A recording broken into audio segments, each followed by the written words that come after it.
All right, ladies and gentlemen, first and foremost, welcome to the edition of Baseball Night Showdown here on Sports Wave Network, as our edition is starting with the New York Mets taking on the Chicago Cubs.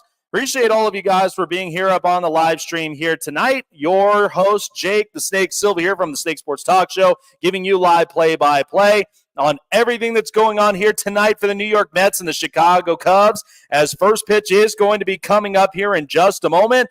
But first, we are going to come up to a quick commercial break, and we're going to get everything set, ready to roll, and we're about to watch some sports baseball here for you guys. So do not miss out.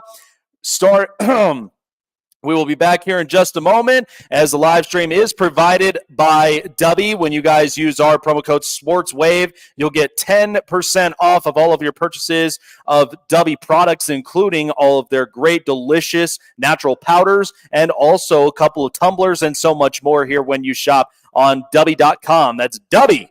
So check it out for yourselves. 10% off when you use promo code SportsWave.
All righty, folks. Well, here we go as we are ready for Baseball Night Showdown here on Sportswave Network. And we're already underway with Francisco Lindor leading it off for the New York Mets. And this one's fouled off, and the count is now 3-2. Apologize for a lot of the technical difficulties and delays there. Basically trying to get everything set up at least a reasonable time and manner. But appreciate for all of you guys for being here with us here tonight for this live stream edition. Lindor on a 3-2 pitch. Here it comes. This one grounded out over to second. Fielded cleanly by Horner over there, and will get the first out of the inning. And so the New York Mets, as we know, they've been on a tear since they had Grimace that was in the presence as well. And so they have been on an added tear, and they're really hoping that they could build upon and capitalize after this huge stretch. So Brandon Nimmo will check himself in, and there's a curveball down low, and it'll miss 1-0 here in the count. One out to start the game on a ground out to second. Nimmo this year having a decent season and kind of a rough start for the Mets, to really kind of say the least. Mets had a rough start to start the season. Right now, 36-39 in the NL East. Nimmo 244 on his batting average this year, as that one's outside. And Nimmo has a green light count at 3-0. So the Mets really trying to take advantage of the streak that they've been on lately. Nimmo ready with the 3-0, and that is a strike called, 3-1. But they're hoping that they could definitely turn their season around. And even close to the end of the month of June is one thing that the Mets really want to kind of get better at, and hoping they'll get the best of their lineup and the pitching staff. And that one is outside.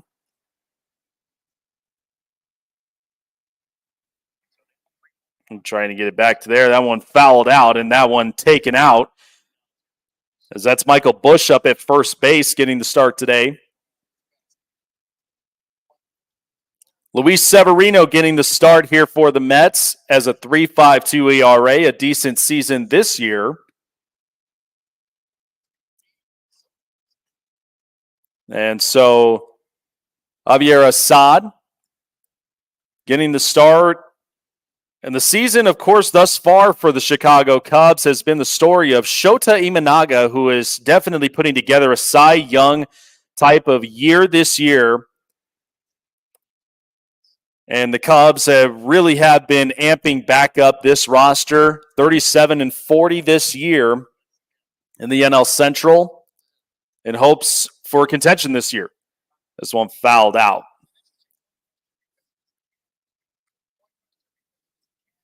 So you think of Brandon Nimmo and the way that he's really served up with this Mets roster and the lineup itself. The guy being the everyday left fielder, really trying to adjust and work his mechanics well. There's a ground ball. That one, snow cone, and he is safe. And there's the call there by first base umpire. And Nimmo, who just beats out the throw.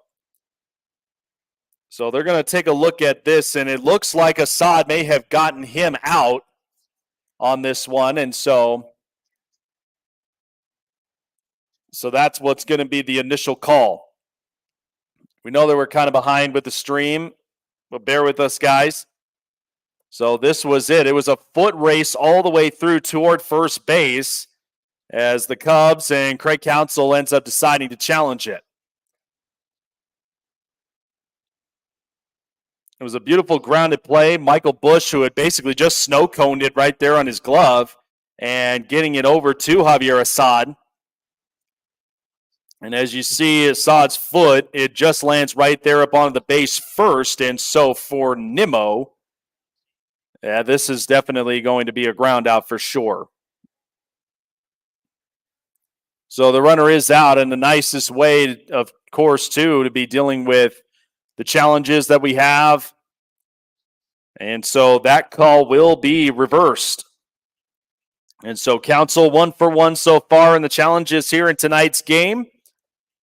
And that'll bring up JD Martinez. Martinez batting .291, and there has been talks about him this year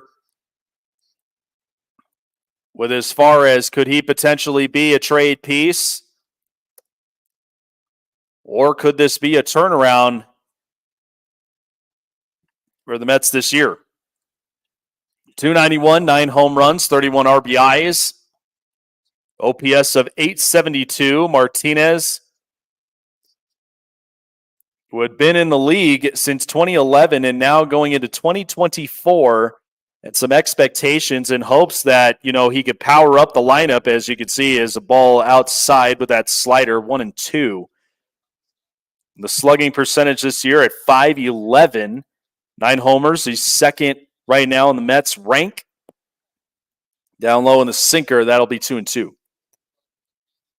But JD Martinez shows that he is definitely capable of taking on that power role to this lineup. And, again, many teams could definitely see how they would see what the rest of the season looks out for the Mets. And, of course, being up on this latest tear so far, it's kind of got question marks whether or not they'll be buyers or sellers in the trade deadline. But Martinez has definitely been a name that has spiraled around the league and for some teams that could definitely use some power in the lineup. That one fouled away. His sinker, it's 3-2 as he's managed to fill up the count. But this is a guy that, starting in Houston initially, who had been trying to build his way into the major leagues and not quite the stint until he got to the Detroit Tigers. This is a shot right up into center field, carrying back on it. It hits the ivy, and it's going to be off the wall. And that will send Martinez to second, and with 2 outs, they've got a double. So that'll bring up their power hitter, Pete Alonso, here into the lineup now tonight. And that is exactly the dangerous pitch to throw, especially to a guy who knows how to spread the ball around on the field. And JD Martinez, who gets himself on, and the Mets have their first runner on the night. And you see Crow Armstrong just kind of going against that ivy. 12th double this season for JD Martinez. But that ivy and that wall is definitely one that is certainly the challenge. Indeed. And now Pete Alonso, who sees a sinker into the dish there, 0-1.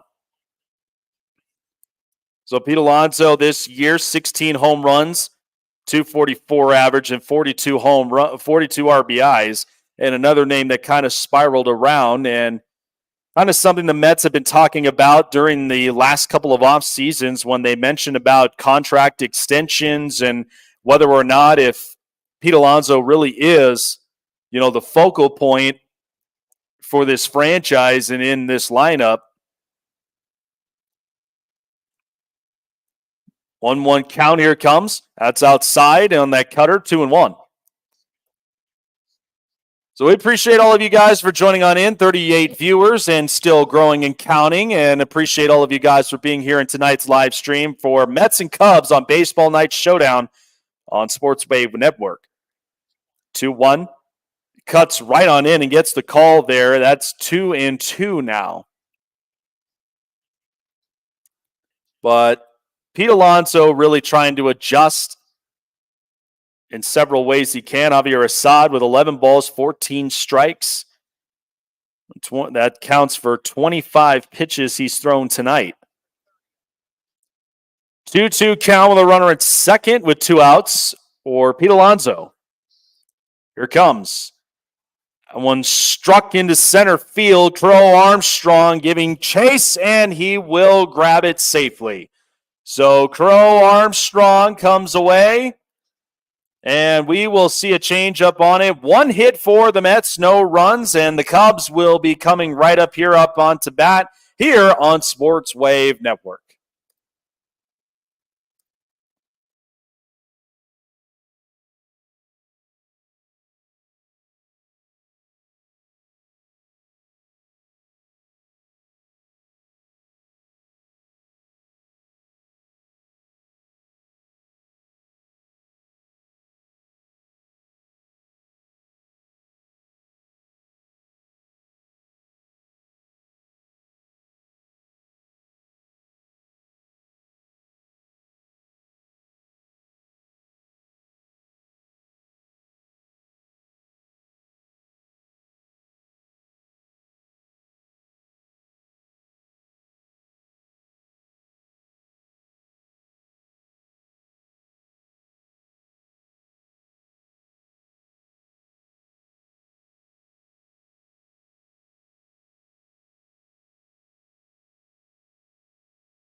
All right, as we're back here to start the bottom half of the first inning for the Cubs, and the lineup will look like this. Starting off and leading off, Nico Hoerner, the second baseman. Then it's Michael Busch, the first baseman, batting second. Cody Bellinger in the lineup tonight. Right field batting third. Seiya Suzuki, the DH, batting fourth. Ian Happ in left and batting fifth. Then it'll be Christopher Morel at third base. He'll bat sixth. Batting seventh is Dansby Swanson, the shortstop. And then Crow Armstrong up at center field. He'll be batting eighth. And then Amaya, the catcher, will be batting ninth. So Luis Severino coming in and checking in against Nico Hoerner. And there's the first pitch. It's a strike, and it's 0-1. Severino this year, like we said, he had a 3.52 ERA this season, hoping for a bounce-back year after multiple times he had been on the injured list with the New York Yankees on the other side, and he took on the one-year deal with the Mets, hoping to really kind of build a resurgence year and really help out this Mets rotation. So Hoerner on an 0-2 count right now. Hoerner batting .236 in tonight's game. And here in the wonderful, historic Wrigley Field, and a beautiful pitch there, but it goes outside, 1-2. Wrigley Field, so much rich history here in this very ballpark. Outside on the slider, 2-2. But a pretty good packed house tonight. Many Cubs fans. And a career low this year for Severino, 6.5 Ks per 9 this season. A very well done season so far to start. Hoerner will shoot this one out to right field, and there's a base hit, and the Cubs got a runner on. And so Hoerner starts off the bottom half of the first for the Cubbies, and he gets a base knock out into right field, and that should bring up Michael Busch. And nothing too crazy, but a little simple strided swing to kind of bounce that ball outside. So he slowed it down. Kind of was a little patient, waited a little late, and just was able to bounce this thing out to right field. Now here's a shot to the second baseman, and there's an out there at second, so it'll be just a force out. Michael Busch, the batter, and it looked like the bat had cracked by the time he grounded that out to Jeff McNeil. So one out quickly, and now we've got Cody Bellinger at the plate.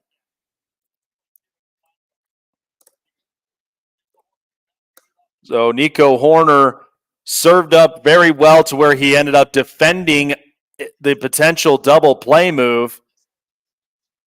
And there was just no chance whatsoever they were going to make that double play move there. As now Bellinger checks in as he swings and misses on that sinker, 0-1.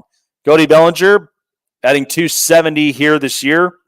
Signed a 3-year extension with the Cubs this year, and that was the question mark in the offseason, whether Bellinger was going to be more than just the 1-year rental that they had gotten him out of the Dodgers system. But he's definitely resurged himself, had a bunch of struggles all through just about on the tail end with his career with the Dodgers, where he was swinging and missing more often. Ks were starting to rack up. But this year, 279 homers and 33 RBIs. And a 7.72 OPS. Bellinger really has served to be that great bat in this Cubs lineup. 0-2. That one down low, try to get him on the sweeper pitch, and that one will not bite. 1-2. But Jeff McNeil, after that ground out, kind of had a little gesture up from there, and maybe right from his dugout, depending on that at play. And then a swing and a miss, and down goes Bellinger, and we got 2 gone with a runner at first here in the bottom of the first. So we get some chasing on one right at the knees, and a great pitch by Severino to retire Bellinger. And you could just kind of see the execution of this pitch and the sweeper that really has been getting some control and momentum there. A great job by Severino on the location and, of course, the control on the pitch. That one inside to Seiya Suzuki, who checks in. That's 1-0. This year, 269, 8 homers and 28 RBIs, and in the cleanup spot tonight. And Suzuki, and in the DH spot, of course, with Happ, Crow, Armstrong, and Bellinger in the outfield tonight.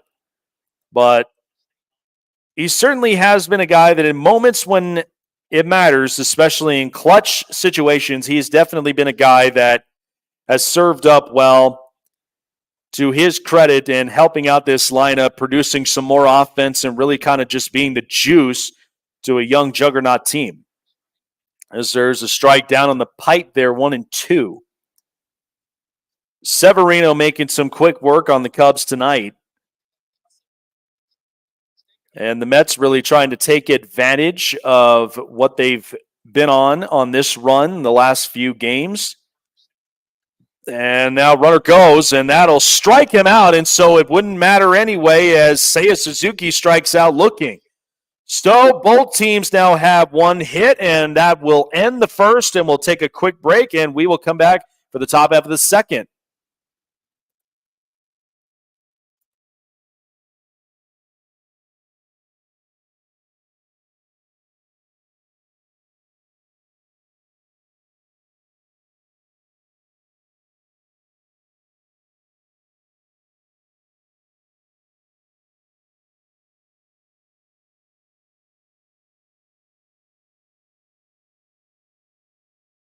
Looking for a show with the best takes and opinions? Want a show with the best coverage around the world of sports? Jam-packed with an all-star interview lineup? Then the best place to find it all, sports and entertainment, is right here. Join Jake Silva on the Snake Sports Talk Show, presented by SeatGeek and BetUS. Weeknights at 8 p.m. Eastern, 5 Pacific on Sports Wave Network. Check out the Con Man live on the Sports Corner, coming to a screen near you, giving you the greatest stories from basketball legends you've never seen before. Sharing their glory, building the toughness, and how they show off their swag. But only one man knows all that, and that's the Con Man. Join Michael Conceição, the Con Man, at the Sports Corner, Fridays at 5 p.m. Eastern, 2 Pacific on Sports Wave Network. Your favorite sportsbook, BetUS.com, is back for our 28th year of NFL action. With the industry's biggest sign-up bonus of up to 200%, BetUS offers our members the opportunity to cash in on all your favorite sports, including NFL, NBA, MLB, and more. Sign up at BetUS.com today to get into the action.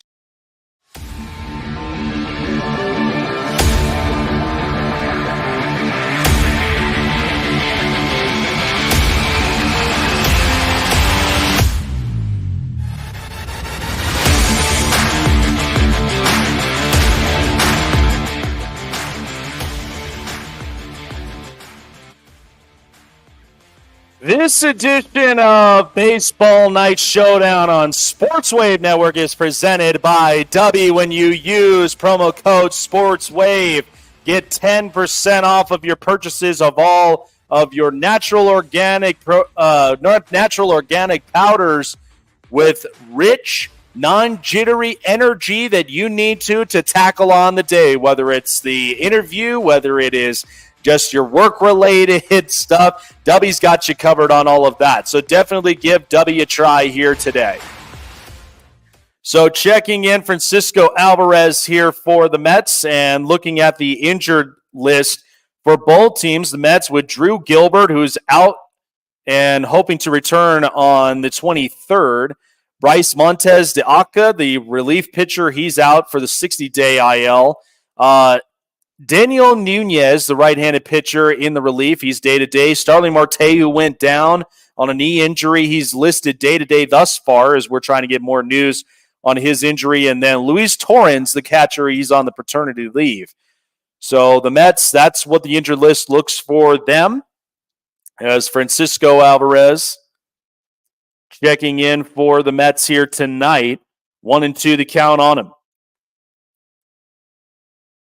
And this one poked into right center field, and that's going to get into the gap. Alvarez trying to look and tries to get the turn, and he does, and he goes and gets a double here to start the evening on the top of the second. So a great piece by Francisco Alvarez to start things off for the Mets in the top of the second, and gaps one in the right center. Crow Armstrong couldn't get there just in time, and Alvarez taking advantage of it. When Alvarez, by the way, when he's present in the lineup, and that's what really had hurt the Mets when he went down with the injury, but when he was present in the lineup, their winning percentages have gone up. So a good thing to have him back in the lineup tonight. DJ Stewart checking in. He fouls this off, and it's 0-1. And Stewart, 176 batting average, 5 homers and 19 RBIs in right field tonight. And really trying to get his bat going. Has definitely been batting cold thus far for the Mets. And there's a strike on the cutter, 0-2.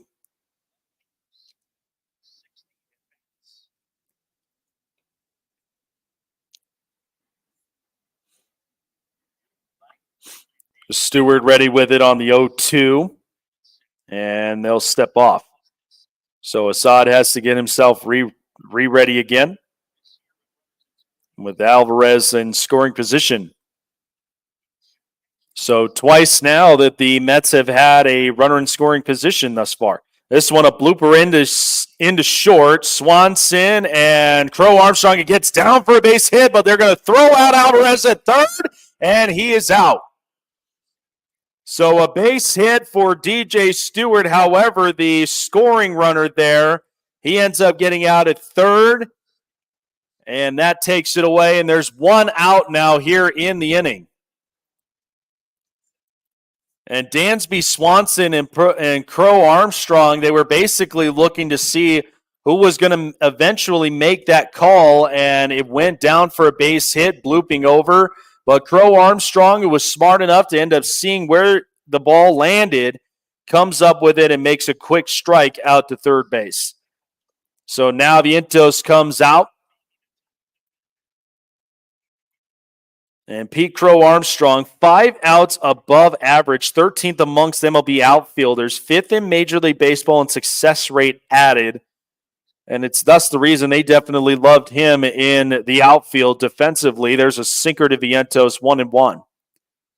But Crow Armstrong definitely stepped into the role as an everyday center fielder, a guy that covers up a lot of ground.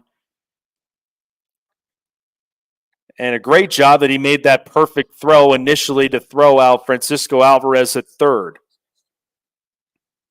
Oh, but there you go. Little bird looks like he got himself a little snack out there.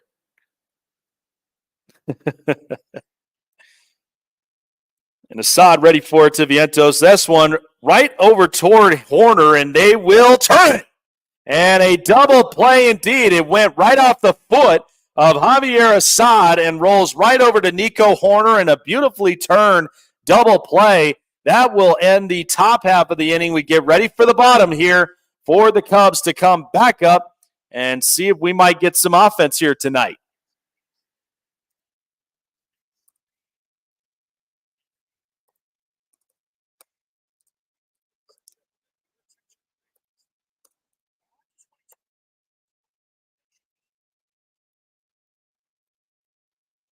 Wow, what a play.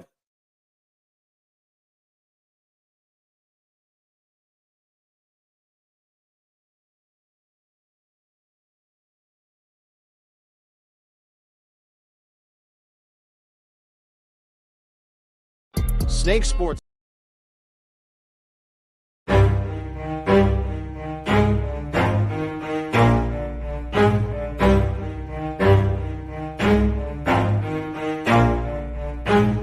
Never stop, I'll get it if I want it. Gotta make to myself a promise. I won't quit, keep going till I got it. I won't give up till I'm on top. Yo, no, I ain't the type to give up. If I do something, man, I do it till I get what I want. I turn a business out of nothing into something I love. I got a poker face, but honestly, I'm not one to bluff. I flip a switch, never miss, man, I always stay up. Don't let them see you, bitch, always have a plan to stay tough. This life ahead of you ain't easy, it was built to be rough. But that's what makes a personality, is tragedy, bruh. So keep your head on your shoulders. Now we ain't out here moving rocks, we out here moving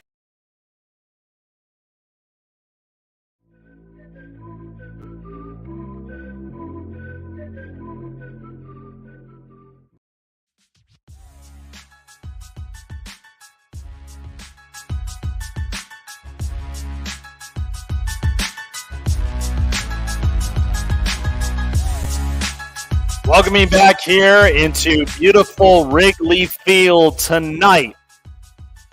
No score between both the Mets and the Cubs here tonight. We are in the bottom of the second inning as we looked at both teams with their standings in both of their divisions. So for the New York Mets in the National League East, they're sitting in fourth right behind the Washington Nationals, Atlanta Braves, and the Philadelphia Phillies, as they're 14 games behind first place here. And the Phillies, who have been on an absolute tear this season, and the Mets, who had gotten a really good streak started, lost last night to the Cubs in this 3-game series. And so for the Cubs on the other side, fourth place as well in the NL Central with Pittsburgh, St. Louis, and Milwaukee all up top. They're 7.5 games behind Milwaukee for first place.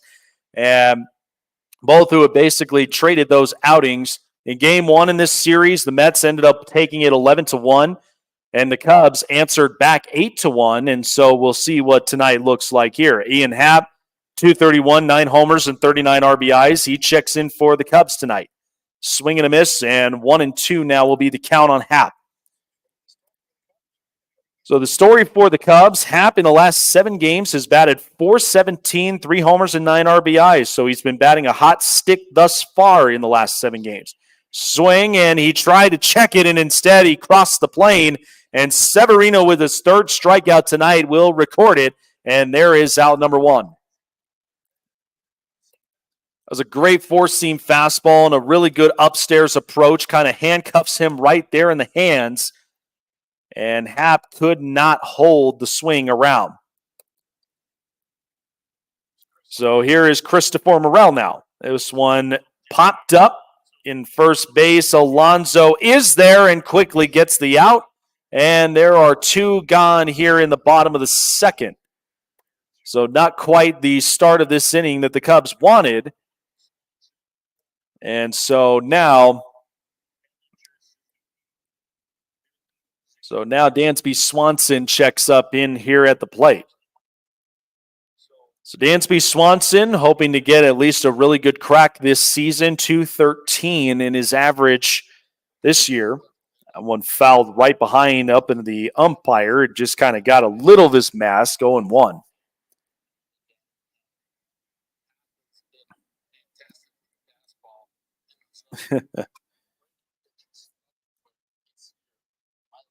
So Swanson, of course, who had been a part of this Cubs organization, signing that hefty contract in one off season after World Series champion with the Atlanta Braves, and trying to bring that leadership to the Cubs, and with a young roster that they have.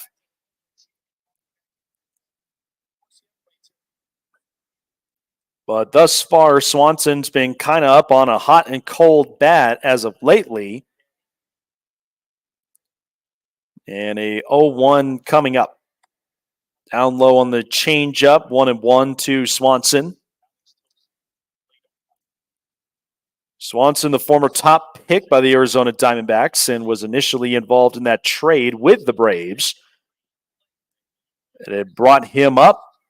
Been a game changer, a really good defensive shortstop nonetheless, and what helped out and was that one piece that really helped out to getting the Braves to win the World Series in 2021. And since that time, it went on contract talks, and then that was when he took the 7-year contract with the Chicago Cubs, and in hopes he may be able to get a championship back to Chicago. But 3-1. This one flied into center field as Bader comes back up onto it, tracks it well, and there's the 3rd out of the inning. So we're already through 2 inning frames and no score on either ends, and we will be ready for the top half of the 3rd here coming up.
Back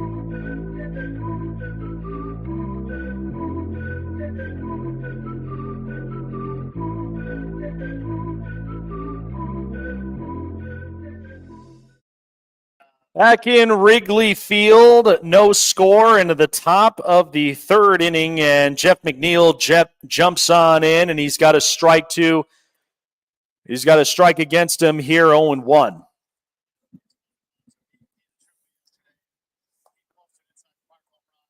And try to get him on the inside top corner and would not get the call. 1-1 here for Jeff McNeil. Both these teams are at least a game and a half behind in the National League wild card spot, but still early enough in this season, as we're almost close to making a close to June and getting ready for the All-Star month of July here. 1-2 to McNeil. That one's up top, 2-2.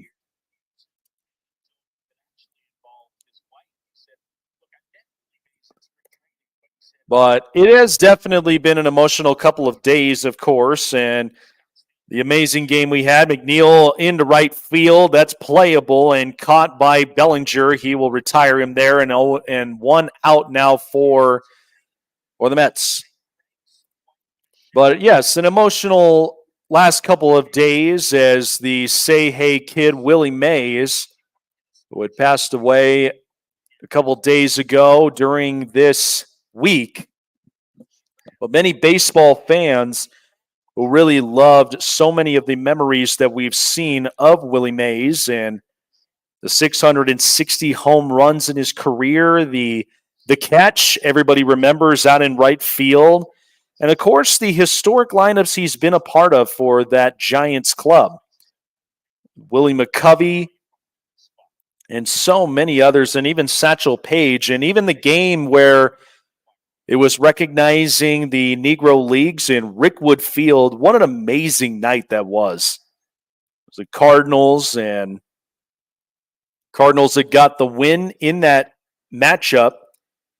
Bader, 262, 4 homers, and 27 RBIs at the plate as he's got a 1-2 count against him. But it's just a historic story. That one on the ground and a fair ball on the diving third baseman, Morel. And Bader is going to come around. Mets already with 3 doubles tonight, as it was one by Martinez, and then Alvarez, and now Harrison Bader tonight. This one gets right by Morel at third. And a nice job trying to stay down on the pitch, but Morel couldn't quite come up with it to try to make the out. Bader is 12th double this season, and once again, the Mets have yet another runner in scoring position tonight. And we'll see exactly if this will be the initial spot. Now, Francisco Lindor up at the plate. He gets a 1-0 count up top. So Lindor, as we're back to the top of the lineup, he was 0 for 1 tonight with that grounder. 1-0 count. That one comes down for a strike on that curveball, 1-1. So the question mark, of course, for the Mets and what we're basically expecting come the trade deadline, because when we know next month there's going to be some players on the move, especially late in July. But many names that have been popped around as far as trade pieces. JD Martinez is one of them. A couple teams have checked in and called in for the most part, but there could be other names that could be floating around, and we'll see what happens with, how the season turns out, because we know the start of the season from April to May was not the best for the Mets moving forward, but in the month of June, since the Grimace appearance there, they have won a lot of games. They've won at least 11, about 12 games during that stretch. 2-1 to Lindor. Try to at least get that side of that box. Was a sod. Here comes 2-1. That one's swing and a miss, and he got him to chase on the cutter. Could not connect, and it's 2-2. But this is kind of the point right now for the Mets moving forward, and whether or not if this is a team that really does kind of start their hot streak, there's going to be question marks whether or not if some of these pieces might get moved or even if they make an addition somehow. But definitely a question mark to say the least.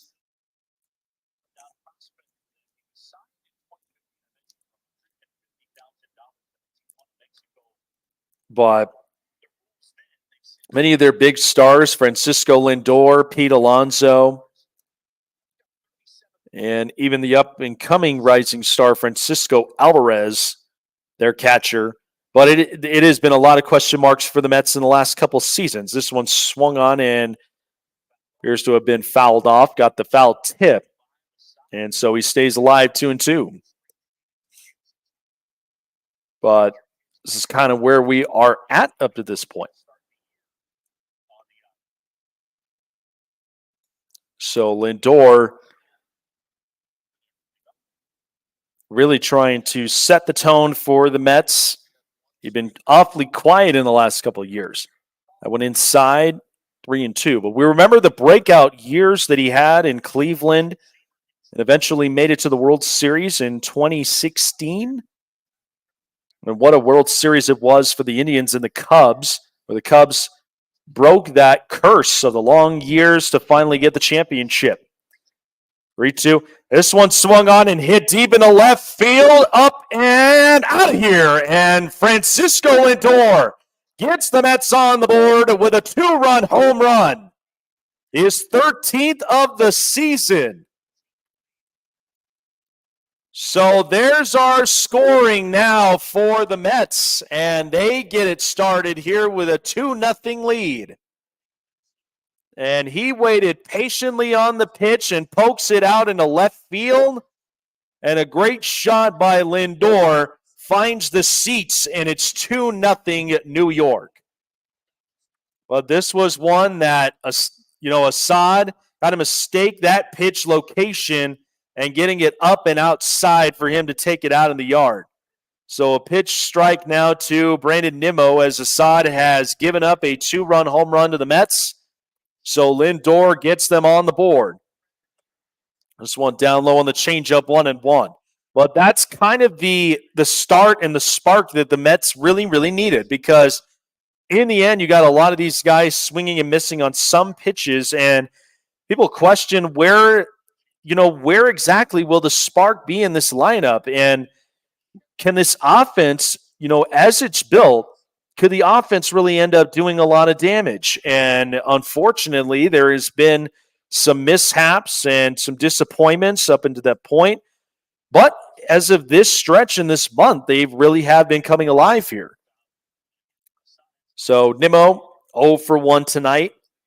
243, 10 homers, and 42 RBIs as he waits the 2-2.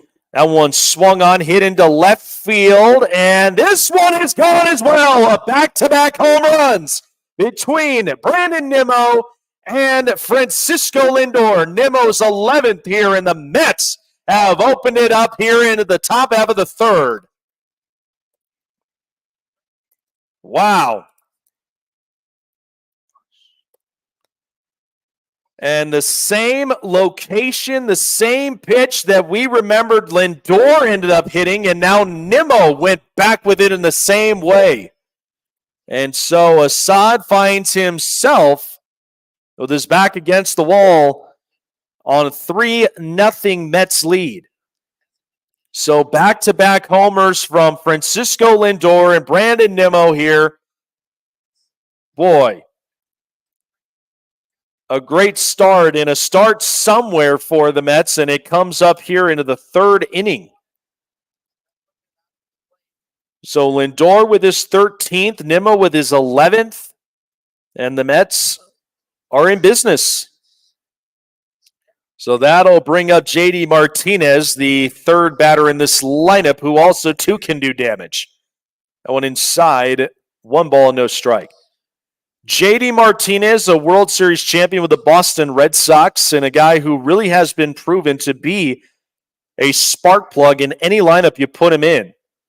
he had served that way, who had been a complementary piece to that Detroit Tigers lineup in the past, and then eventually got traded to the Arizona Diamondbacks for quite the stint he had. There's a ground ball to third. Morrell fields it up and fires and gets him out at first. And there is two gone here. So a tough play, but yet able to secure it and able to execute the out. 2 outs here.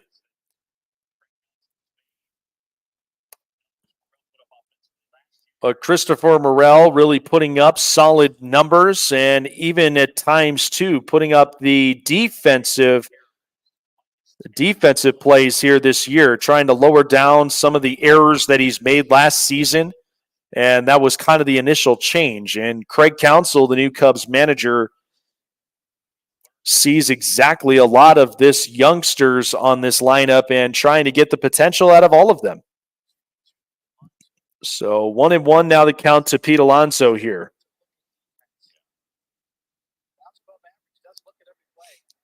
Here comes this one, grounded, and a nice play there by Morrell. So he gets back-to-back grounders right to him, and that will end the top half of the inning. But after all that, Francisco Lindor and Brandon Nimmo bring the power to the bats, as Lindor with a 2-run homer and then Nimmo following up with a solo shot of his own.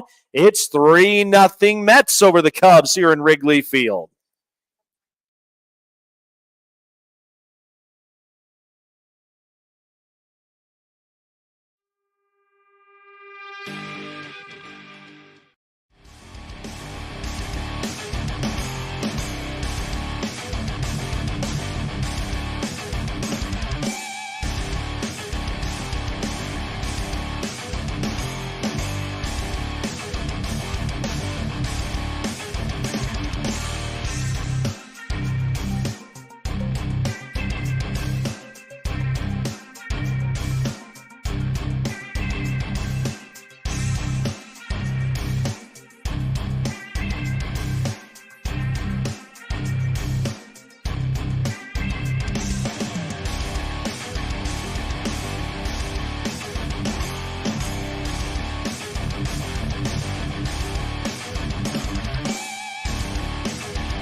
All righty, folks, back here with the top or the bottom half of the third from here. Mets lead 3-0, and Paul Crow Armstrong checking in for the Cubs. Has a strike on him, and that one is missed up top, 1-1.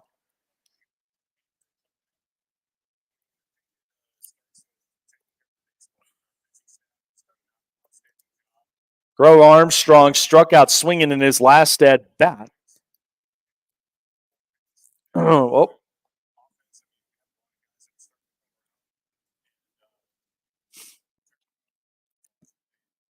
So Pete Alonso, of course, mic'd up, explaining about what the latest tear has been for the Mets since the Grimace sighting in Citi Field. But initially trying to at least wake up the lineup, wake up a lot of the pitchers as well. And Luis Severino has been doing a great job thus far. 28 pitches to his credit right now. And a 2-2 count on Armstrong. Swing and a miss, and he will go down swinging. So that'll be one out here to start the inning. And we know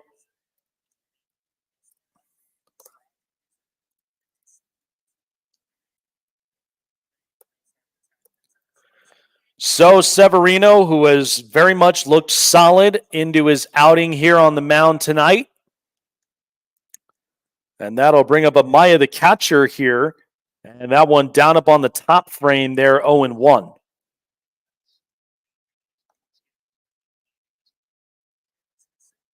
So the atmosphere in Chicago here in Wrigley Field, a fun night tonight. Swing and a miss, and it's 0-2 quickly to Amaya.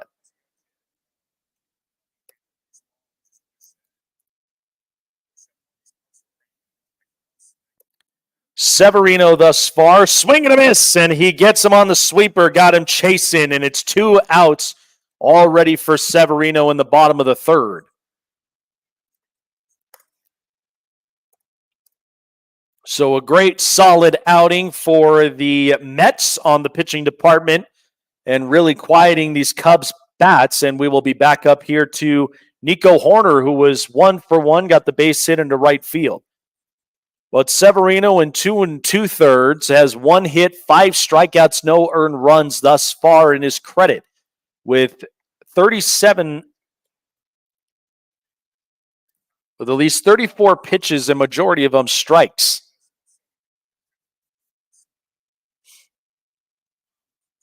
So Severino has a 1-1 count on Nico Horner. And Horner, who started things off for the Cubs in the bottom of the first, got the base hit into right field. And that one inside, tried to get him on the corner. It's 2-1. And no bite there.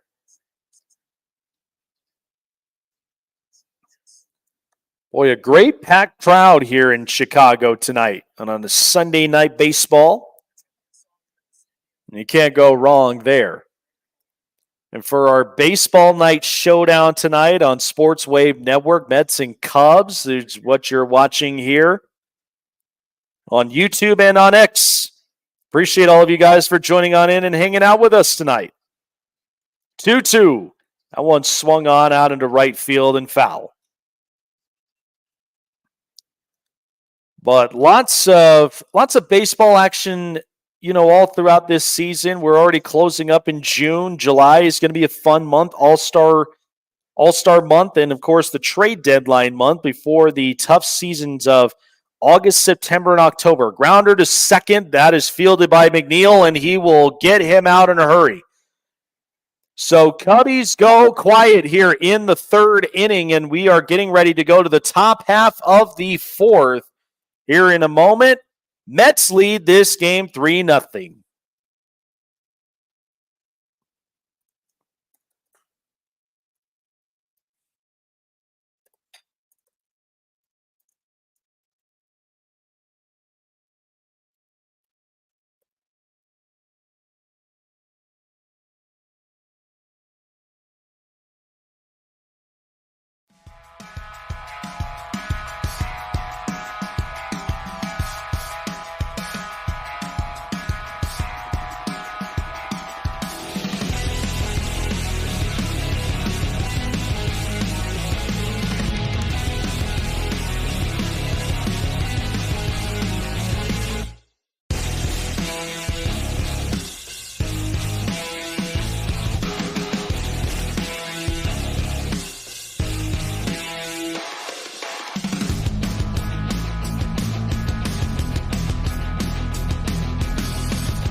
We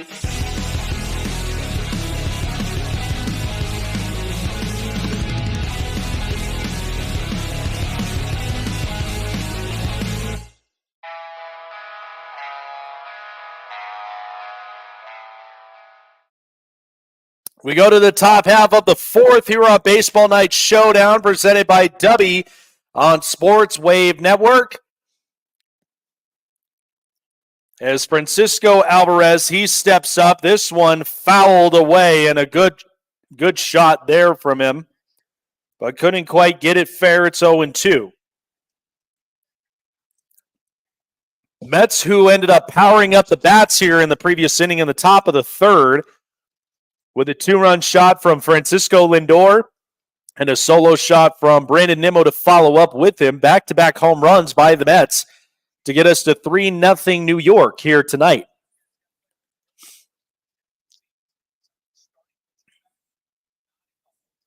That one way up top, and Assad had no control up on that pitch. It's 1-2.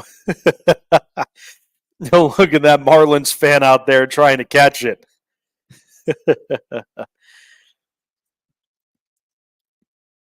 He says, hey, I want to play catch too. This one hit into right, and that one is gloved up well by Michael Busch.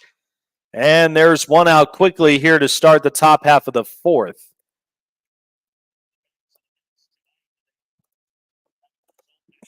So the Mets bats are starting to come alive here tonight, and a good poking shot toward first base and gloved up well by Michael Busch out there.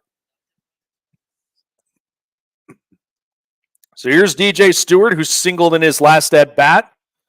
A little blooper that was out into center field, but that's what caused Paul Crow Armstrong to end up making that throw to third to throw out Alvarez. A swing and a miss. And a big-bodied left fielder really trying to get himself going, batting 183 here tonight, and got a base hit to go to his credit. That one up top. 2 balls and 1 strike now to DJ Stewart.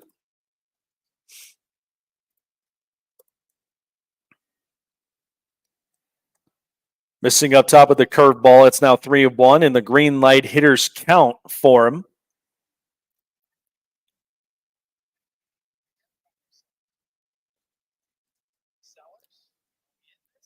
So the Mets, since June 3rd, they were 12-4. That's the best in Major League thus far, and that's when we mentioned the Grimace outing out there in Queens.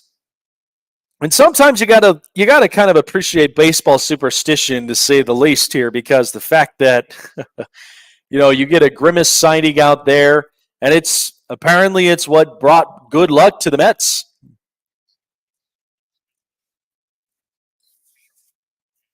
So Carlos Mendoza, the manager for the Mets, this one pulled into right field and fouled him into the stands. Well, that's kind of the identity that we're trying to find out for the New York Mets this year. Whether they're buying or selling, or what exactly is, kind of the notion right now with the team thus far. And in this case, they really would like to end up boosting up a couple positions from here on, but really they're just trying to make a lot of ends meet from here. This one swung on and popped up near center field. Crow Armstrong with the call, and he will get the out here. 2 out in the top of the fourth.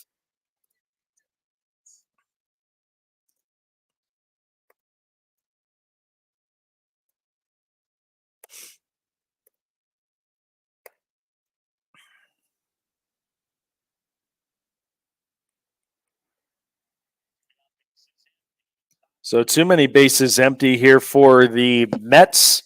Can't quite get anything going here up in this inning as Vientos, who comes up here into this position. This one swung on and hit well into left field, but it's playable out there and makes the catch as Ian Happen. We will come up to the bottom half of the fourth inning where the Cubs down 3-0 against the Mets.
All right, we're back here for the bottom half of the fourth.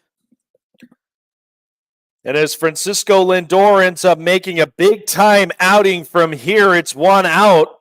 And Lindor, who tried to get control of the ball and does indeed, and gets him right there just at a split second. And so the Mets end up recording an out from there.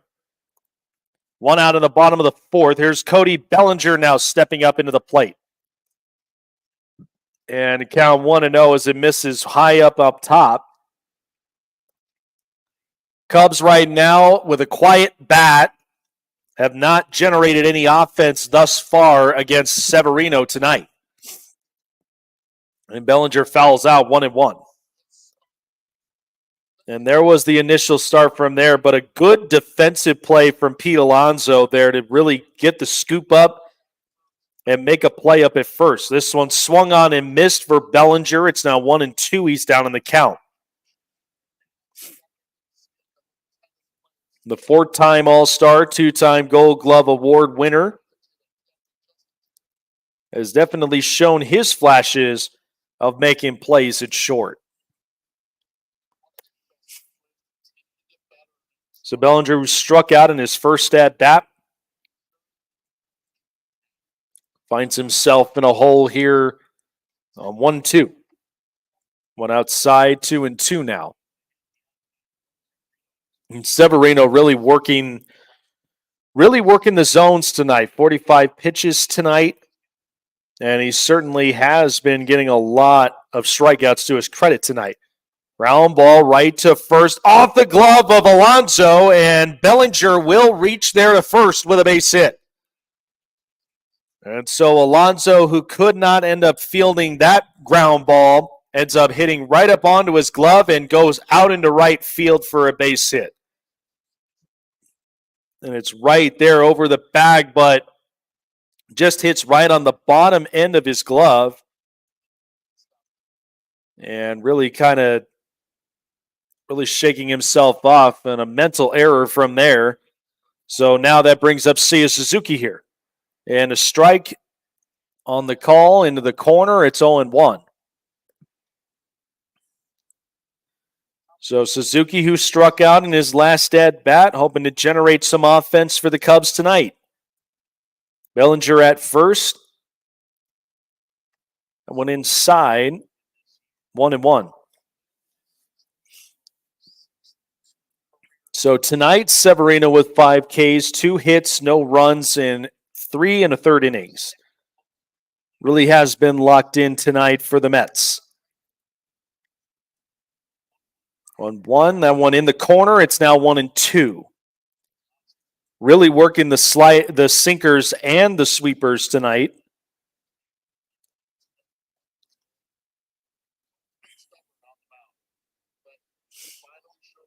So Severino gets his look.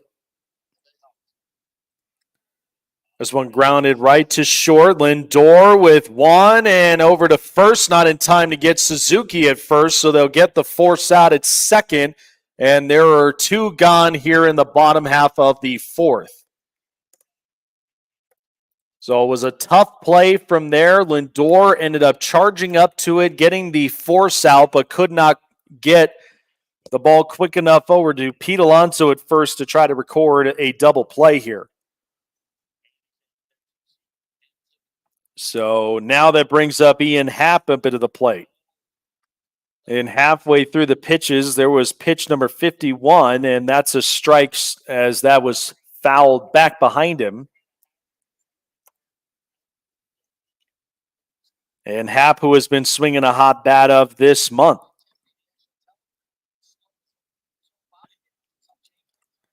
And he looks at a ball down below at the knees, 1-1.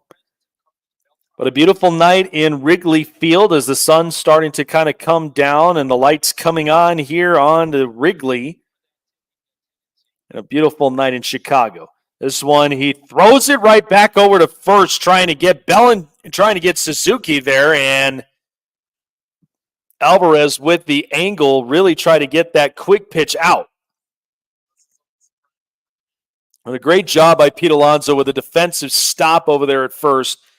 And with a quick play from behind the dish, and it looked like with that cross up, just couldn't quite get a clean enough play. That one swung on and missed by Happ. It's 2-2.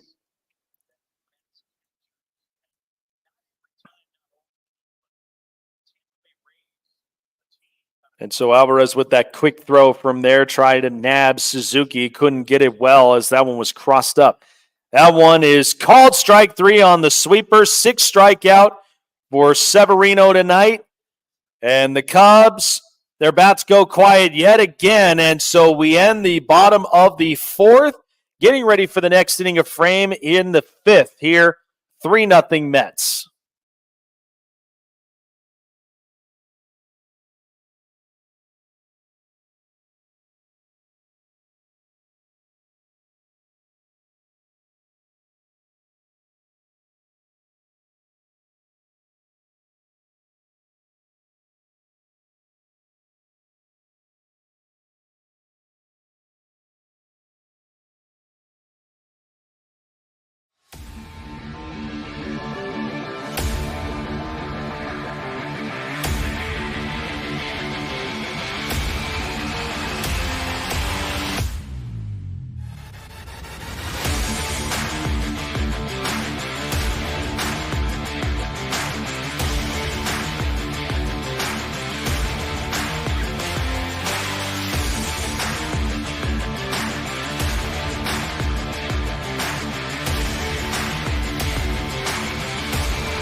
So as we recognize the old Say Hey kid, Willie Mays out there, and the amazing memories we've had with great showmanship and style, Willie Mays will never be forgotten, and who had passed at the age of 93, and what he really meant to the game of baseball for all these years, and for many great names along with Jackie Robinson and Hammer and Hank Aaron. Willie Mays was certainly an iconic player and person in the game of baseball and even in life itself, and will forever be a giant in our game and in our hearts. So when the announcement that Willie Mays ended up passing away, it was a sad day for a lot of baseball fans, not just Met fans. And this one, a great play by Paul Crow Armstrong in center. And there's the first out, and maybe some juice here for the Cubs as they get the first out of the top half inning of number 5. So this fly ball that came up from Jeff McNeil's bat, and in comes Crow Armstrong to make a play. And again, showing off the defensive leather out there. And now here's Harrison Bader as he gets a strike called, and it's 0-1. So I want to strike on the curveball, 0-2 already for Harrison Bader. But yeah, the memories of Willie Mays, and when the time when he passed, and it was just before the game in Rickwood Field, when they decided that they were going to end up etching the 24 in the outfield. And what a treasuring memory and moment it was in Rickwood Field. And a shout out to, Fox Sports and many of the broadcasters and analysts that were covering the game that night. It was just such a grand night. And for many nights, we've covered Field of Dreams and now Rickwood Field. It was just an amazing atmosphere all throughout it. Lots of rich history. Reggie Jackson and many of the great Negro League players who knew what it was like to play in this type of atmosphere, and even at the timeline it was years ago. Just unbelievable. That one grounded in, down and fair ball for Bader, and yet again he comes away. And in the same spot that beat Morrell in his first at-bat, he gets him again. And another double for the Mets, 2 of them belonging to Harrison Bader.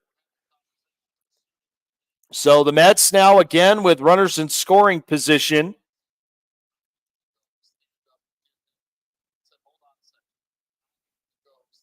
So Harrison Bader getting the offense going again for the Mets, and now that brings it back to Francisco Lindor here. And Lindor, who last time when this happened, the Mets got the 2-run home run from Lindor. And now here with a runner at second and 1 out, here he comes now, and hit by pitch right inside, and Lindor is going to show himself to first base. And there will be 2 runners on. In the next stream here on Sports Wave Network for Baseball Night Showdown, and a kind of a classic one here for you as the Texas Rangers take on the Baltimore Orioles in Camden Yards. Don't want to end up missing that. We will have the stream and broadcast there for you as well here on Sports Wave Network for Baseball Night Showdown. And so Assad being met by the pitching coach, Keegan Thompson, the right-hander. He's getting ready into the bullpen now. And 85 pitches that Javier Assad has already thrown out tonight.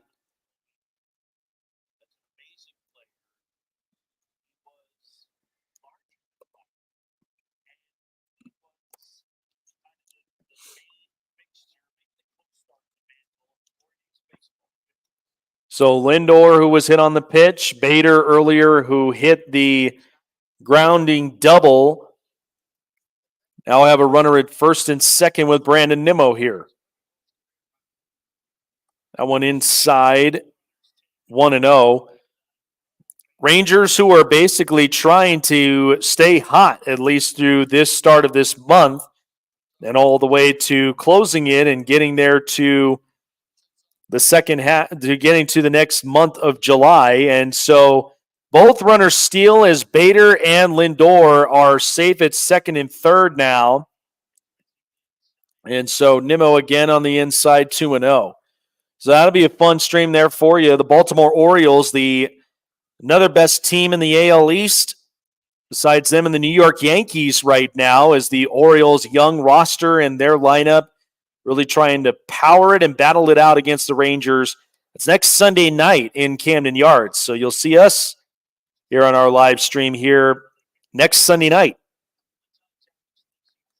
3-0 already to Brandon Nimmo as he's got the green light call here. And so here's Assad ready with the 3-0. That one in there, and it's called strike one on the sinker. So Lindor and Nimmo, who went back-to-back in the top of the third inning. Lindor had the 2-run homer. Now Nimmo is walked here on the pitch down in the dirt. It's now bases loaded for JD Martinez, and a scary position to be in here. But Craig Counsell is definitely going to call out the right-hander, and he'll bring in another one with Keegan Thompson here. So a pitching change. We'll take a break here in Wrigley Field.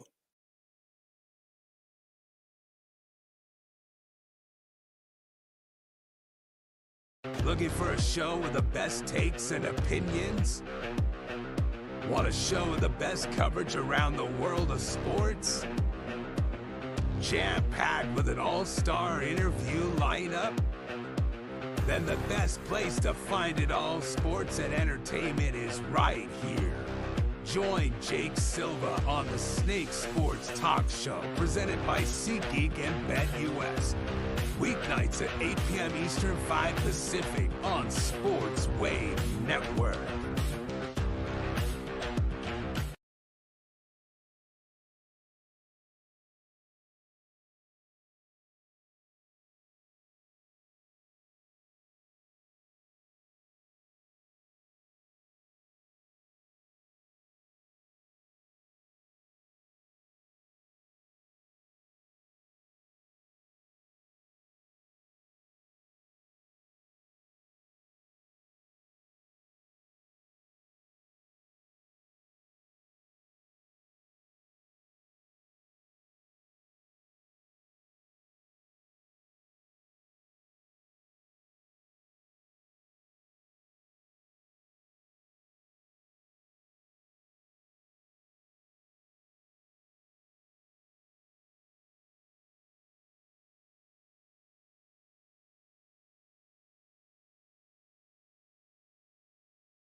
All right, so back with it here. Keegan Thompson, who comes out and already warmed up and now on the mound for the Cubs.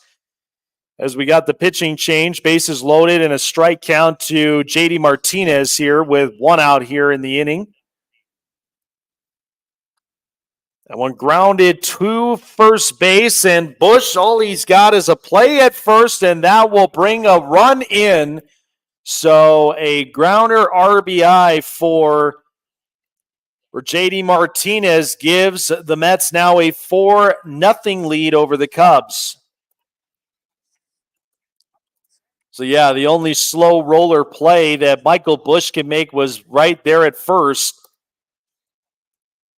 And so nice job of basically powering this thing over as much as he could to get the run in. And now Pete Alonso here. There's a strike from Thompson. And an 0-1 count now to Alonso. 0-2. over 2 tonight, 242, 16 homers, and 42 RBIs into his 2024 campaign season. Now this one grounded. Fielded beautifully by Morrell, and a good strike there to first, and that ends the top half frame of the inning. And so a run does score for the Mets, and it is now 4-0 New York.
Robert Lyle hosts Between the Lines podcast, Wednesday at 2 p.m. Eastern, 11 a.m. Pacific on Sportswave Network. Listen up, sports fans. Your favorite sportsbook, BetUS.com, is back for our 28th year of NFL action. With the industry's biggest sign-up bonus of up to 200%, BetUS offers our members the opportunity to cash in on all your favorite sports, including NFL, NBA, MLB, and more. We've also got hundreds of new casino games, including the coolest new European slots, and our live dealers are waiting for you at the table. Sign up at BetUS.com today to get into the action. BetUS, where the game begins.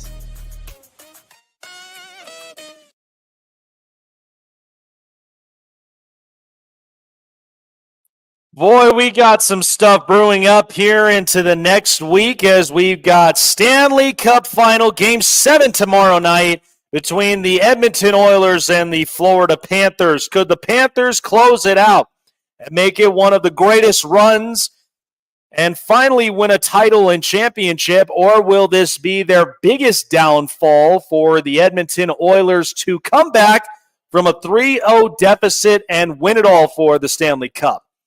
Catch that action here. It'll be fun to say the least as well. I'm actually kind of excited for that matchup itself because in the end, it's going to be really, really something else. But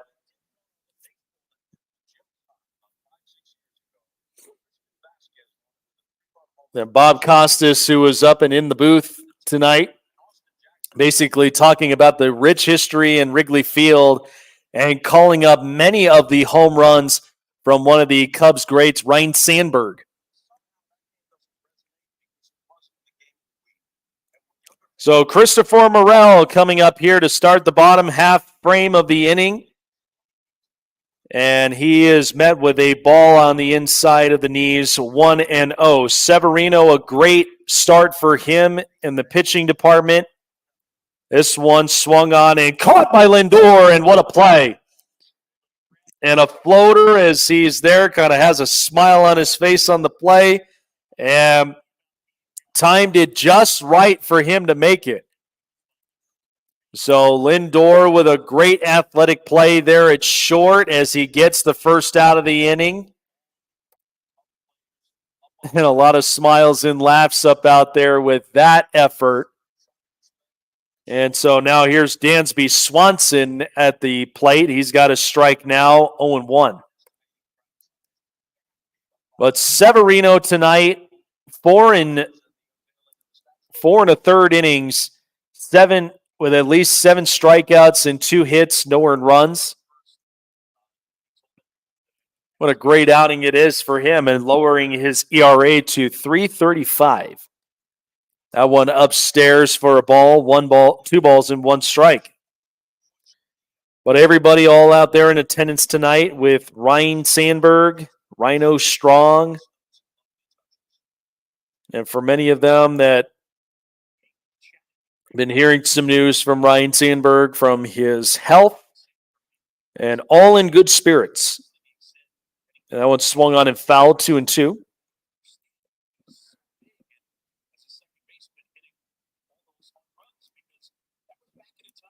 Yeah, Ryan Sandberg at the time, in the timeline where you just kind of looked at him from the size, the build at second base. He was tall. He was a strong guy into hitting a lot of those home runs. Everybody was just like, how is that even possible? And so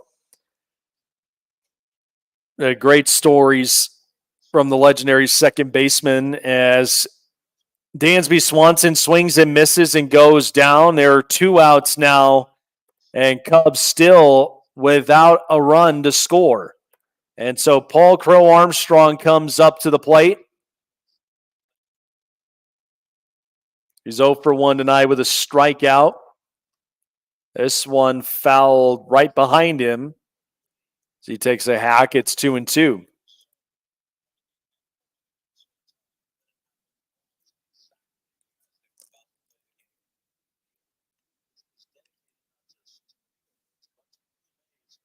This one swung on and fouled, and still 0-2, staying alive here at the plate.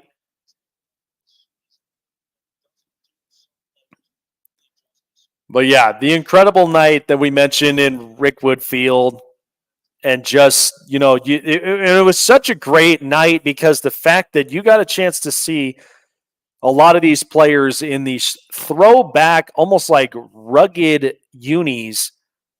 But that was what was the timeline in the end when it came to, the Negro Leagues. And at that time, it was a different material that they've worn back then. So to bringing back the old school look. But then at the same time, you also saw that the production, the media people that all put together this great game, they had the old school black and white effect for when they were playing. Had it initially for a little bit of time. That one fouled off. He just got a tip of it, 1-2. But yeah, the old black and white coloring, where it was very iconic because not a lot of people really experienced that, what that was like, having the black and white color coding television until years later that they finally figured out how to get color inside into these televisions that we have now. Now we've got 1080p type of clear coding color in a lot of these cameras these days, and now sparking a lot of the colors for baseball. That one got him right there on the side, and that will retire him. So he gets the outside call. Paul Crow Armstrong retired. Strikeout number 8 for Severino. And we're going to head to the top half of the 6th here coming up.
This edition of Baseball Night Showdown here on Sportswave Network is presented by Dubby. And for those who are looking for the jitterless, fully energized powder that you need to get you going up onto the day, try Dubby for yourself. 10% off when you use Sportswave as the promo code for your next purchase of powders and tumblers and more here. Check out Dubby at Dubby.com. So Francisco Alvarez up and at the plate with Keegan Thompson still on the mound. 2-0 the count right now to Alvarez. And a beautiful camera shot. There's the sun right there in Wrigley Field. And the beautiful sunshine and still kind of coming down onto the sunset in this beautiful ballpark. 2-0. That one swung on and fouled. Try to get the top half pitch there. And goes right behind him. Alvarez, 289, 3 homers, 16 RBIs. Hit a double tonight, 1 for 2 with an 807 OPS. And that's how much that the Mets really have missed him in this lineup. The fact that he helps, and usually a lot of times, I mean, we know we talked about JD Martinez being the spark plug in the battery in this lineup, but Francisco Alvarez, since his absence, the Mets really haven't been the same lineup when he's been out. 3-1. There's a strike down the pipe, and it is now full at 3-2. And we got a couple of summaries of some scores we'll get to you here when we get to the 7. And you see it just kind of getting the feet cleanly planted. That one up and inside and misses for ball 4, and Alvarez is awarded first base. And that'll bring up DJ Stewart here.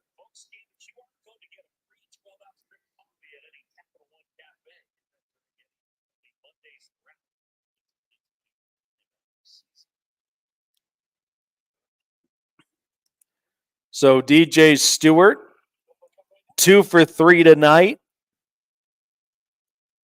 Trying to get his average to climb up here in these last couple of days. And there's a strike at the corner. No balls and 1 strike. Gotten a single in his credit. 1 for 2 tonight.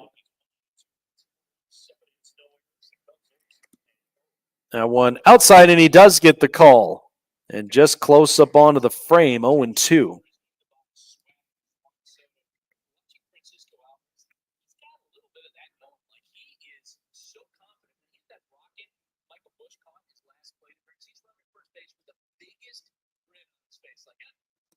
Oh, 2 gets that pitch, and this one is hit into right field for a base hit. Bellinger knocking this one down on the ground, and Alvarez will head to second. So a base knock for DJ Stewart, and 2 for 3 tonight, climbing up the average to 189. So he takes this breaking pitch and just ends up whacking this one into right field. And a nice job by DJ Stewart there into getting this hit. So Alvarez trying to get that read, and then he had to basically take off quick before that throw would come in. So now runners at first and second, and mostly the Mets who have been having the most runners on base here. As now here is Vientos. Strike there called as it meets it into the zone, 0-1. Mark Vientos, 286, 6 homers and 17 RBIs to his young credit, and an 0 for 2 tonight. So on grounded foul.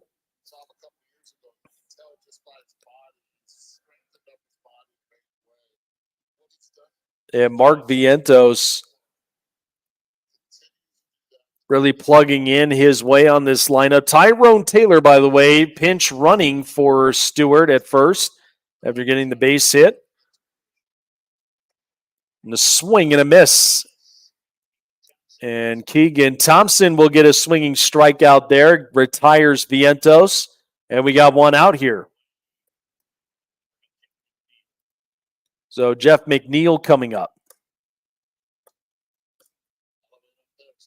Yeah, just right up top there, and he really tried to get at least a piece, and unfortunately, Vientos goes down swinging there.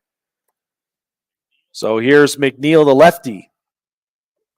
And a strike called on the curve ball into the zone, 0-1.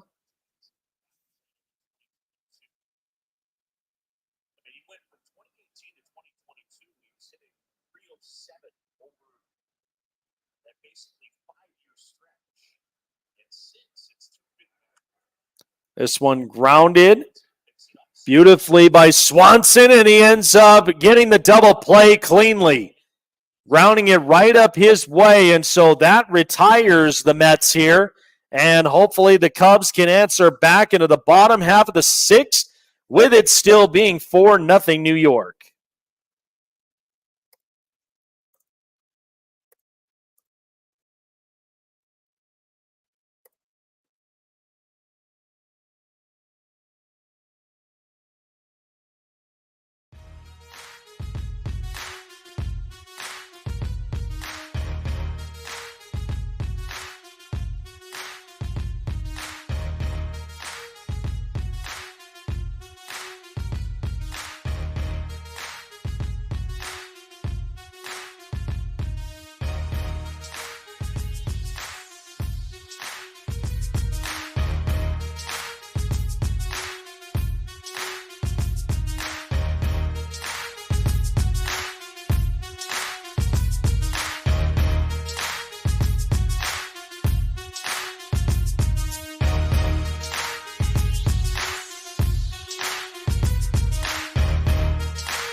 All right, back here into the bottom half of the sixth as Cubs are back up to play here in the bottom of the sixth. And right now we got Miguel Amaya. Miguel Amaya, 191 batting average, 2 homers and 14 RBIs with a strikeout on his belt here tonight.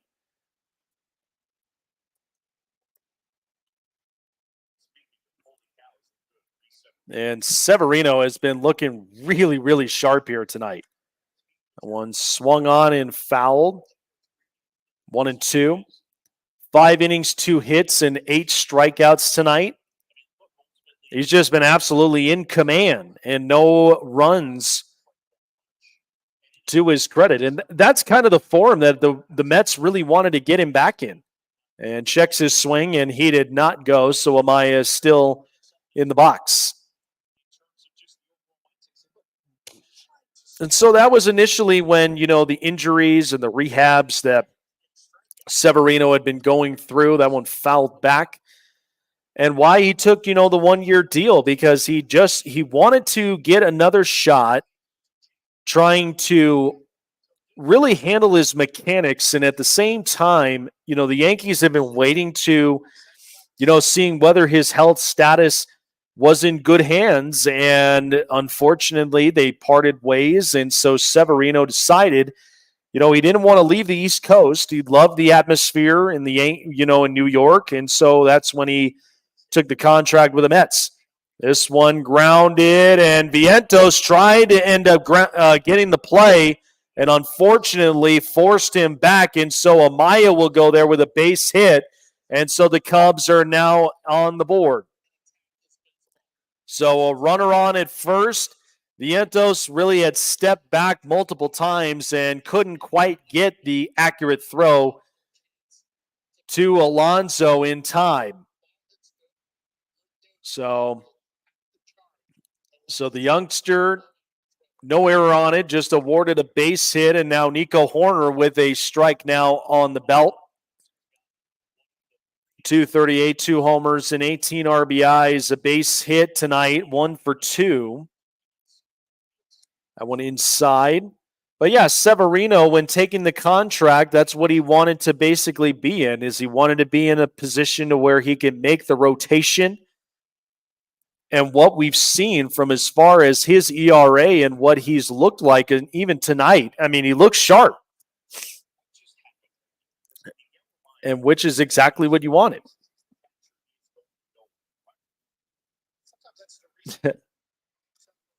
This one swung on and fouled by Horner. It's a piece of the sinker, 1-2. And not entirely sure why Severino ended up having to throw back to first. And I mean, Amaya is the catcher, but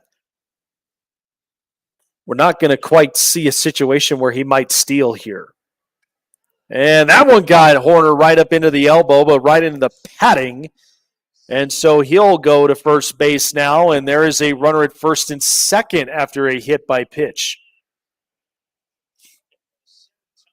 Well, 82 pitches for Severino, and you're almost thinking it's getting close to that point right now.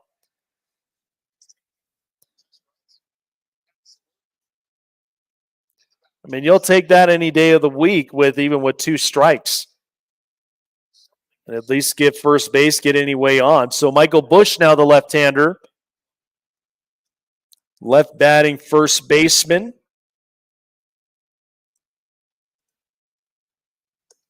Inside, almost toward the elbows, 1-0. So at least we know that Severino's been throwing solid velocity to his credit this year. And, really, I mean, with the control of pitches, the sweeper and the curveball and changeup, and even, and there's the changeup there, 1-1. It's been working well to his credit thus far, and even to having a solid ERA of 3.32, is a guy that I'd say was an under-the-radar signing that the Mets really were happy to end up having him in the rotation. One fouled out.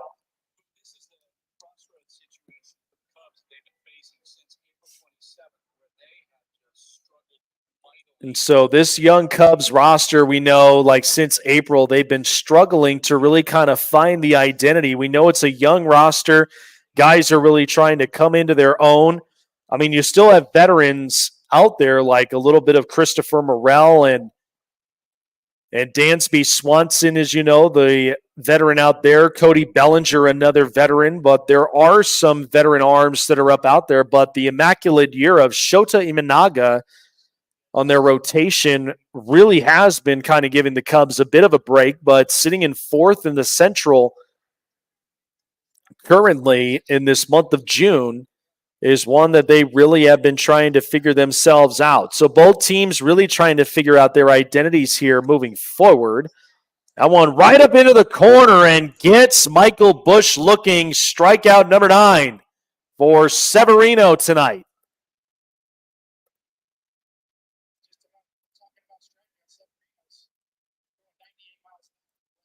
So there was that strikeout in 98 miles an hour that Severino was throwing on that pitch.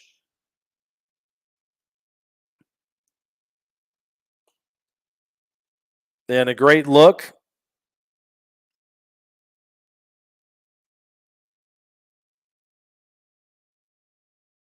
as we'll get the streaming service back up here up online here in a second. And so the Cubs, as you see, from March to April, OPS, they were first up into that stretch, and since then, it has not looked good for them. When swung on and fouled back, that's Cody Bellinger at the plate with one out and a runner at first and second for the Cubs. A single and strikeout for Bellinger tonight. And this is a guy that, they really hope that they can get him taking that big step, and this one fouled out to the left side, 0-2. So down on strikes thus far.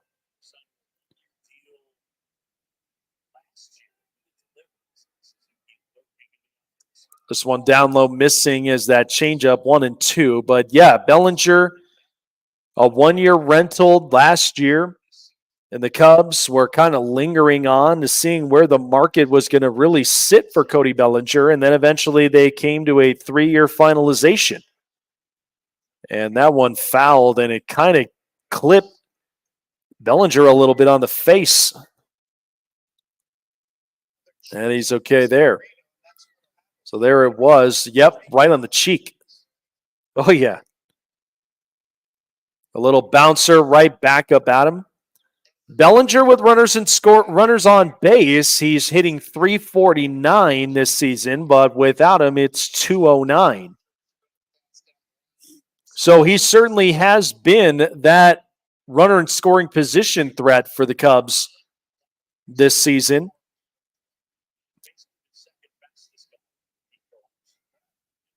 And now they'll take time as Bellinger steps off.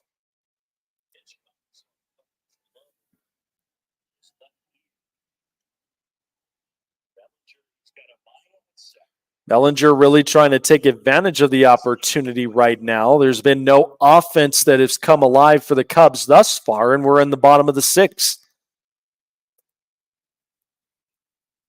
So appreciate everybody jumping up on here with Baseball Night Showdown on Sports Wave Network for this live streaming play-by-play of the New York Mets and the Chicago Cubs. This one fouled, kind of getting toward the stands, and it's out of there. So it'll be a foul ball. Nimmo really tried to track that one down as well as he could until he was faced with it.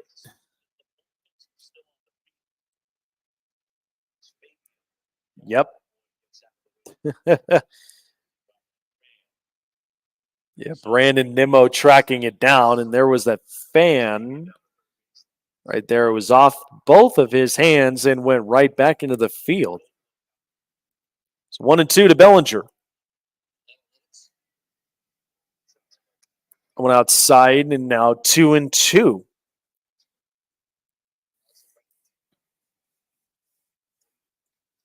Fun time of night to be in the ballpark, isn't it? And the sun winding down, lights are on, and it's a cooler night in Chicago now. The 2-2. So a guy been so this was the thing for Bellinger last year, is he really wanted to work on, is he wanted to be an aggressive two-strike guy, because sometimes there were positions where he could not quite handle those breakers as much, and even with just how strong he'd be standing at the plate, we know as his stance, as he stands tall and at the same time kind of has a bit of that death grip for a left-hander. That's what's really just, the interesting stuff from there. Well, the money line, and for those of you who love betting and betting up on baseball, BetUS here providing the money line. Mets at -900 tonight, and the Cubs at +500. That's the money line that is live right now tonight. And check out BetUS for yourself. When you deposit $50 or more into your deposit, 200% bonuses with 30 risk-free bets. That one fouled away. certainly got to take advantage of some of the best betting lines, and including the Stanley Cup final that is going to be an absolute madhouse tomorrow night in Florida. Cannot wait for that game against the Edmonton Oilers. This is now the 11th pitch of this at-bat. Here it comes. That one fouled away. And so Bellinger really is staying alive here on this fight. And now we've got 12 pitches, already at 98 for Luis Severino, and everybody's standing on their feet right now. So here we go. Gorgeous weather. Everybody's standing and cheering on for a belly bomb. So Severino steps off.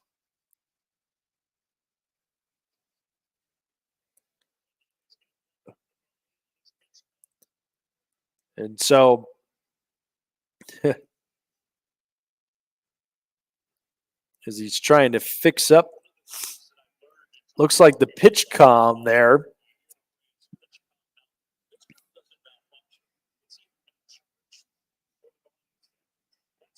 Yeah, so that's the pitch comm that a lot of these pitchers basically have there in their caps. It's kind of the technology, especially with the pitch clock and all that. So here we go. Bellinger waiting. Severino set on him, wind up, and swing and a miss, and down goes Bellinger. So 12 pitches, and the 10th strikeout for Severino tonight. So Bellinger, after the fight there, goes down on strikes in the bottom half of the 6, 2 outs now. And here comes the Mets pitching coach. And a little word maybe to try to calm down Severino after that long at-bat there from Bellinger. But what a fight, though. He'd been pulling it. He'd been pushing the ball, kind of leveling it out, and just trying to get something fair. But unfortunately, Bellinger just could not end up finding anything from there. And right from there, right on the top, at the outside, that's where Bellinger, bat got right underneath him and couldn't quite get a hold of that baseball. And so now 2 outs with Seiya Suzuki, now 0 for 2 tonight.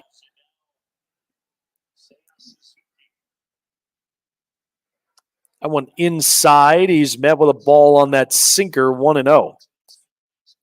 So 100 pitches now that Severino has finally gone to, as we're in the 6th.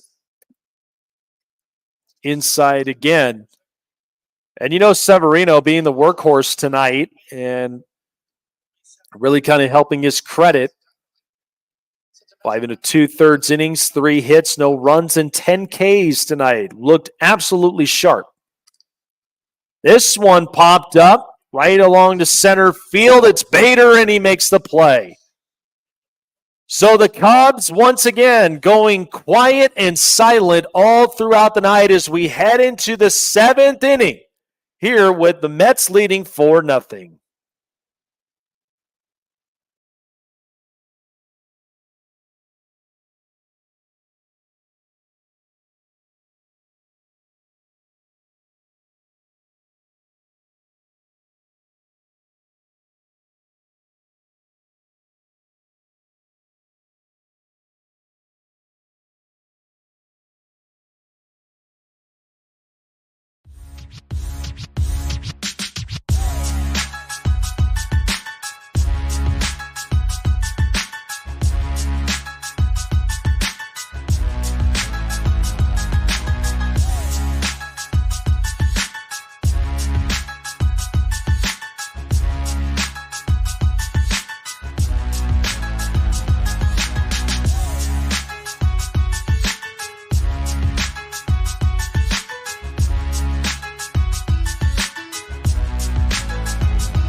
All righty, folks, top of the 7th inning we go, and Harrison Bader stepping into the dish. 1-1 the count to him. Keegan Thompson still up onto the mound here tonight. Missing up onto that corner onto the inside. 2-1 to Harrison Bader. So some scoring updates as we have it here for you guys. Arizona Diamondbacks fall to the Philadelphia Phillies on the road 4-1. Phillies end up winning. After a big-time win for the Yankees last night against the Braves answer back 3-1. Tampa Bay, kind of a slow start after Paul Skeens had a tremendous gem at the mound last night, and the Rays come away with it tonight against the Pirates 3-1. Boston Red Sox on the road to Cincinnati. They win 7-4. Tigers end up staying strong in Detroit, winning against the White Sox 11-2. Marlins and the Mariners. Marlins win this one 6-4. Then it's the Cleveland Guardians against the Toronto Blue Jays 6-5. The Guardians end up winning. And the Houston Astros have swept the Baltimore Orioles in their series set. 8-1 was the score tonight. Then St. Louis beating the San Francisco Giants 5-3. Texas Rangers with a sharp Max Scherzer tonight as he ties Nolan Ryan for the as he ties up one of the pitchers for the 11th in the most strikeouts. 4-0 Rangers win. Washington Nationals take one from the Colorado Rockies tonight, 2-1. Then the Minnesota Twins on the road to Oakland as they beat the A's 3-0. Then finally the Milwaukee Brewers headed to San Diego and they beat the Padres 6-2. So there's your scoring lineup from there tonight. So Francisco Lindor, as Bader is now up at first base, no outs and a strike to Lindor 0-1. So Frankie Lindor, who had a 2-run home run to his credit tonight, and Brandon Nimmo, who followed with him on that solo home run that made it 3-0. And JD Martinez with the poker to right to get the sacrifice and scoring in the RBI, making it 4-0 Mets tonight. And Lindor chasing one up into the inside, goes right to the Cubs, right into the Mets bench out there. So Francisco Lindor's career, 221 home runs, first amongst shortstops, 820 extra base hits, and it's scored in 529. That's the most amongst active players in the shortstop position since his rookie season. And a guy who really was, a youngster, just an energetic player when the Cleveland Guardians had him at the time. Swing and a miss now, and Keegan Thompson retires Francisco Lindor. Got him to chase up the way. Couldn't quite get a hold of one there, and so one out in the top of the 7th. So we make it this far. Sun now officially setting down in Wrigley Field, and now here's Brandon Nimmo.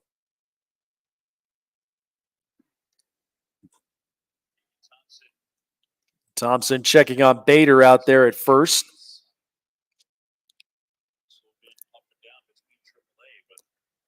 Harrison Bader, the former Yankee at one point, ends up going to the Mets, much like Severino, who has tossed a gem tonight, going from Yankees to Mets as well.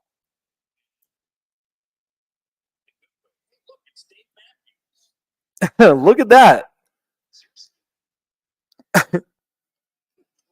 They seem to be mesmerized. They believe it might be Dave Matthews in the building tonight. Look at that. Dave Matthews in the building. A great band. Still providing many in attendance, many fans out there of Dave Matthews Band's fans out there with many of his best singles. Bring that beer over to him. Bring that over to him.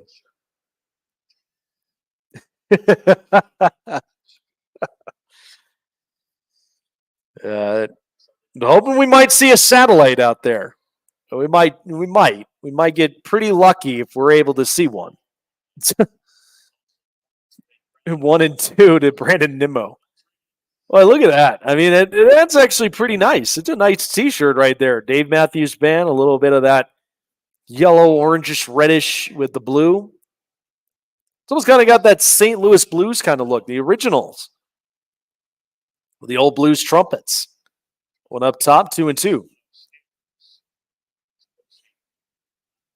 And you got to love that. You know, the fact that you're seeing a celebrity, whether it's in movies or, you know, music artists, many of them that come into this very, you know, they come into the ballparks.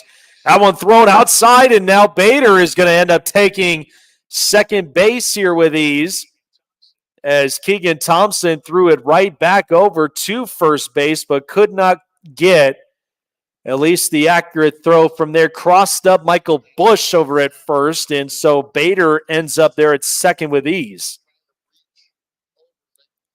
So a wild throw there. Bader now in scoring position here in the 7th.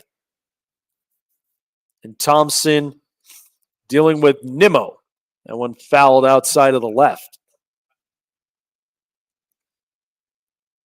I got to tell you, though, especially, you know, for baseball purposes, just the past Monday, first time in Coors Field, second Major League Park in my lifetime, you know, watching the Dodgers and the Rockies.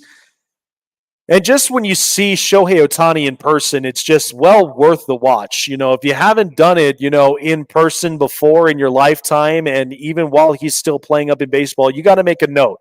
Definitely go out to a ball game and watch it, because the atmosphere and just how polarizing Shohei Ohtani is with the fan base.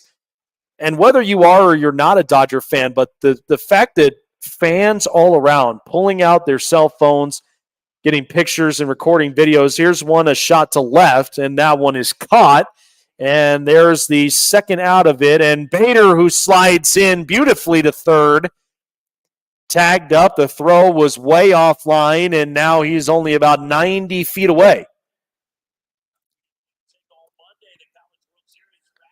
All right, well, the winner take all here tomorrow as well, as the men's College World Series between number 3 Texas A&M and number 1 Tennessee. It'll be at 7 Eastern, 4 Pacific on ESPN. And also the Stanley Cup Final, as we also mentioned, Game 7 there. Oilers-Panthers. It'll be at 5 p.m. Pacific, 8 Eastern on ABC. So don't miss it. We got winner-take-alls in both games on Monday. And awaiting to hear a champion. Tyson Miller warming up into the bullpen for the Cubs. As the pitching coach trying to slow down Keegan Thompson here as he faces off against another great right-handed stick, and that is J.D. Martinez. And Pete Alonso on deck. So Thompson's first pitch to Martinez. That one fouled by JD, and it's 0-1.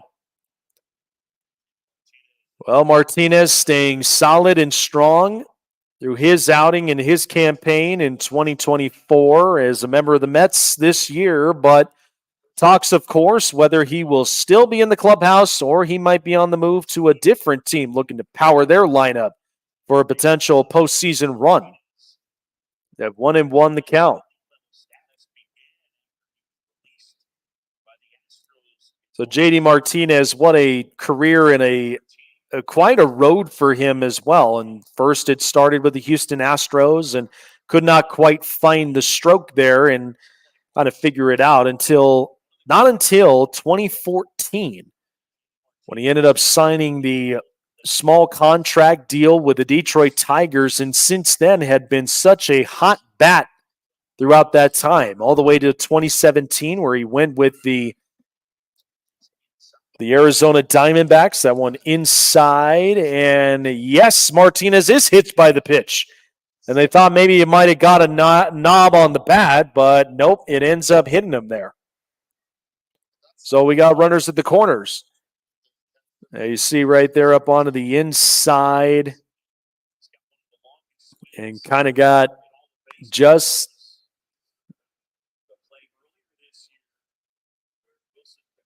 Yep, maybe have hit it there, but Thompson trying to figure out where exactly it hit.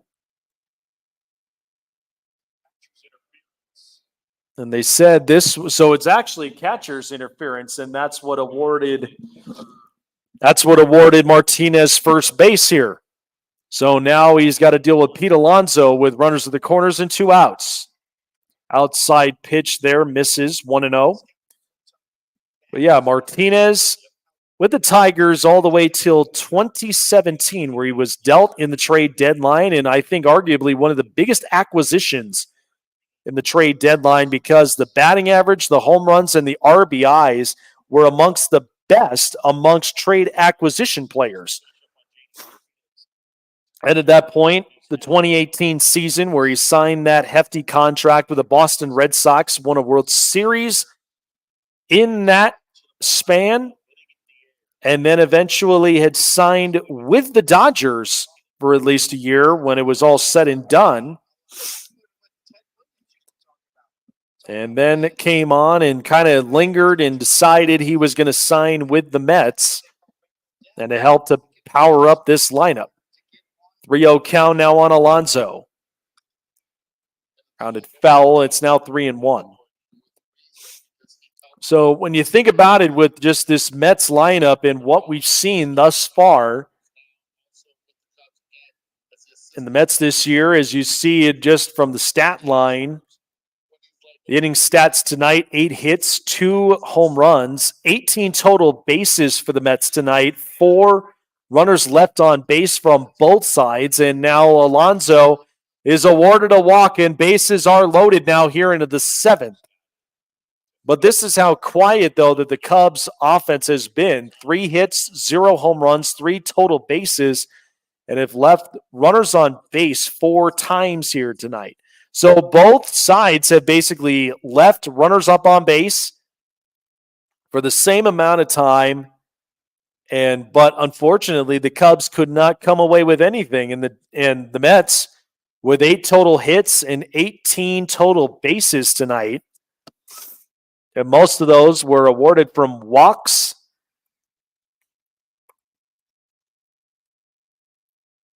Then looking at the box score from the end of it, Luis Severino, 6 innings with 3 hits, no runs, and 10 Ks here tonight, lowering his ERA to 3.29.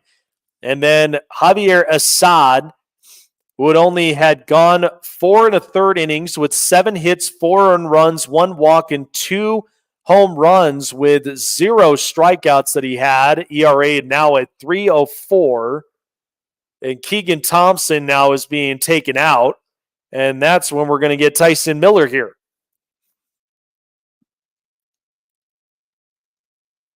So the Mets and the Cubs, both of them in 4th place in their divisions. As the Mets, as you see, 14 games behind first place of the Philadelphia Phillies and the Chicago Cubs, only 7.5 from the Milwaukee Brewers right now.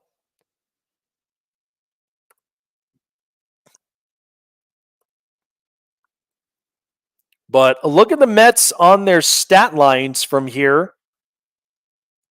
As right now the team leaders, as you have Starling Marte leading the team with 278, average 16 home runs from Pete Alonso, 42 RBIs for Brandon Nimmo, and of course Francisco Lindor with 73 hits this year, but the on-base percentage for Nimmo is at .358.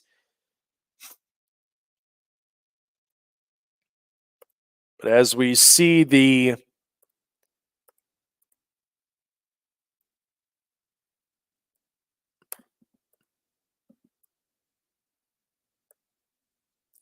from the pitching standpoint, Reed Garrett with 7 wins. Severino now that is at least at 3.29 leading the ERA. Sean Manaea with 73 strikeouts, and Edwin Diaz with 7 saves. So it's not like the lineup itself being absolutely just not as great. But the splits this year in total They average at least 247 with their offense this year. And this one popped up. That's Alvarez and playable for Amaya behind the plate, and he does make a beautiful catch. So Tyson Miller comes in, reliefs, and now we head to the bottom half of the 7th inning stretch.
All righty, folks, here we are in the bottom of the 7th inning as we've got Ian Happ right now up to the plate.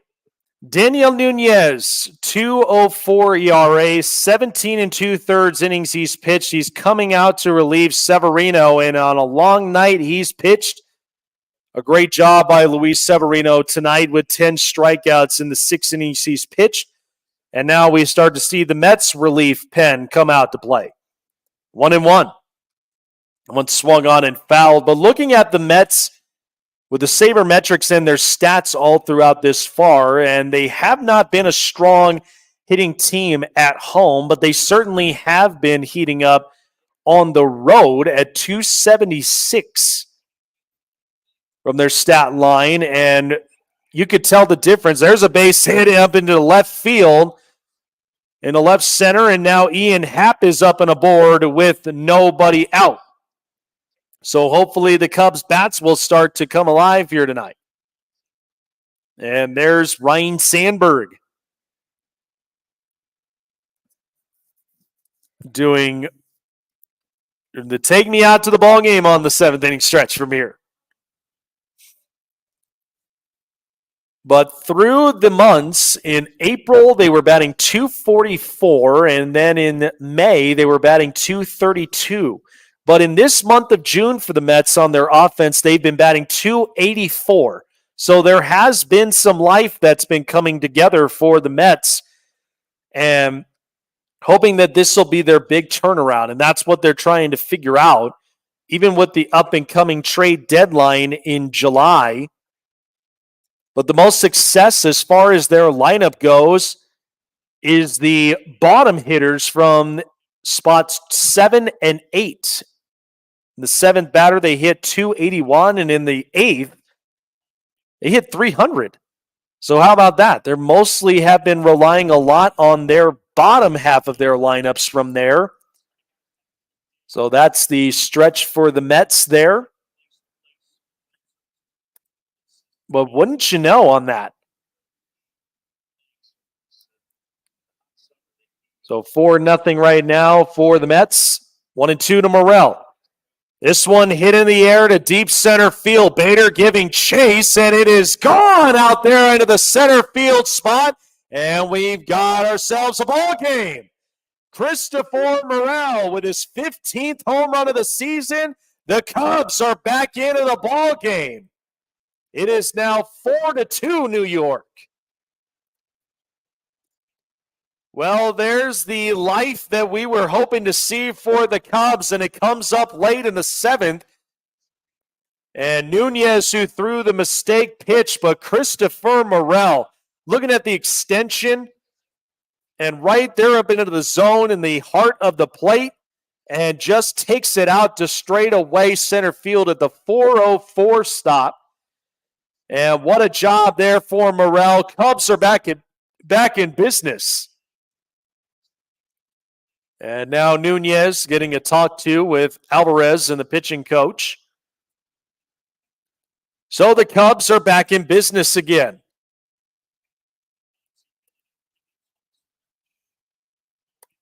And looking into the Cubs stat line here from their splits. And in their batting thus far as a team total, they're batting .230 on this young lineup right now. At home, they've been batting just about the same as they are on the road. So that's where they're really trying to figure out where they need to adjust to and how they can take the approach. But May was definitely not the best time for their offense at all. They were batting .217 at that month. But in Christopher Morel, who provided the power there for the Cubs to keep them up into the ball game, making it a 4-2 deficit. And Dansby Swanson right now at the plate.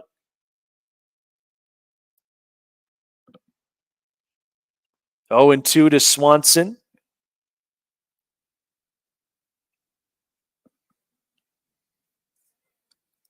One foul back. Well, Christopher Morel with his 15th home run of the season. It was a 420-foot home run into straightaway center field. And that one down low outside, 1-2.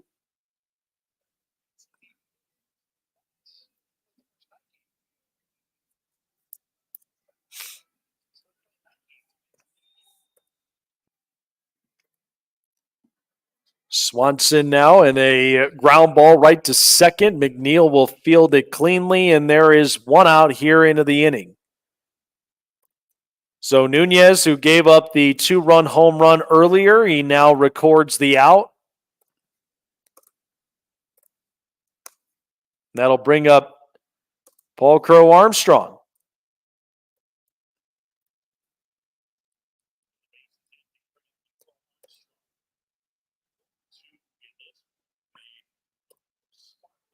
So no one on, one out, and a swing and a miss there by Crow Armstrong. So Pete.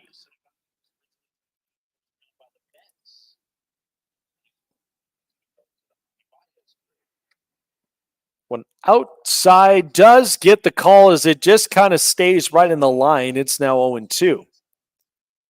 So Pete Crow Armstrong, by the way, who was involved in that trade package back in 2020 for the Cubs when they sent out Javi Baez to the Mets. And he was a part of the Mets system where he started up from, and that was the trade that then sent him to the Cubs. And now we're here in this lineup. That one fouled and away, 0-2.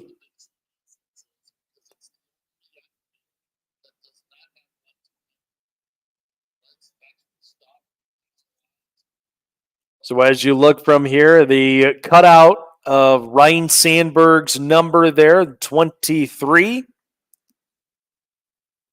Down low in the dirt as that bounces off Alvarez. 1-2. But you could see just the build with the lighting. There's barely any lights up into the outfield, and what it basically makes up for here in Wrigley, getting at least enough shine into the outfield, especially when fly balls are coming up their way on a night game, it does make up for it.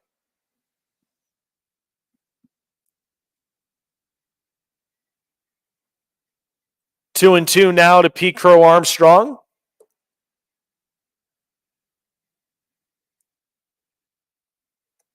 Up top, 3-2 now.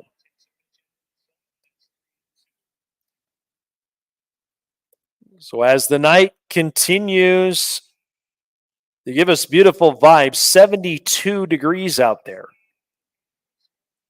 And now everyone on their feet. One swung on and fouled.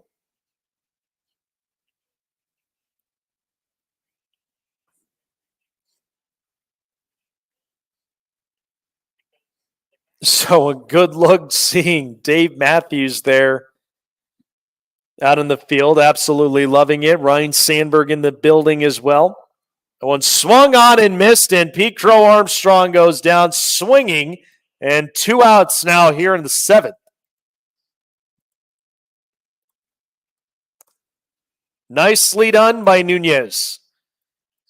Well, just basically chased a pitch right there on the inside of the knees. 87-mile-an-hour slider there with that spin rate. And the vertical, 5-inch vertical there. It's got more drop than normal. That one swung on and missed. As that is Miguel Amaya now back up on the dish. So we're getting right to the 9th batter before having to come right back up to the top of the order. Ground ball to third. Vientos right there, a solid strike to Alonso, and that will end the 7th. But the Cubs have at least a little bit of life left in them. Christopher Morel's 2-run home run cuts the deficit in half, and we now have a ball game of 4-2.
So a little live look into Francisco Alvarez there as we start the top half of the 8th inning, almost close to a wrap-up here.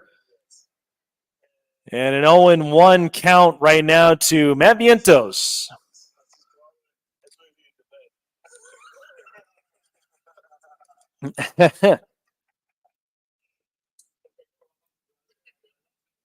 So some good vibes there with Francisco Alvarez there. The Tyrone Taylor, apologies, swing and a miss. Tyrone Taylor originally with the Milwaukee Brewers at one point until he ended up getting moved and ended up coming to the Mets on a part of their roster.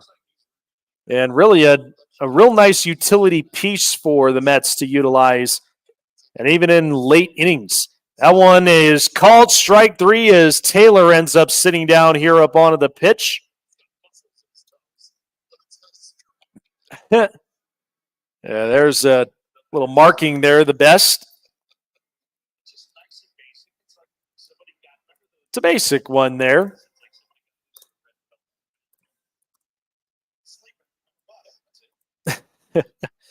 But he is definitely a big boy for sure.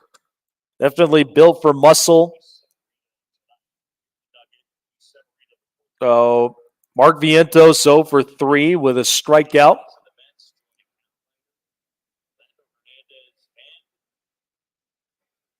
That one swung on and missed there. A nice move of that sweeper from Tyson Miller.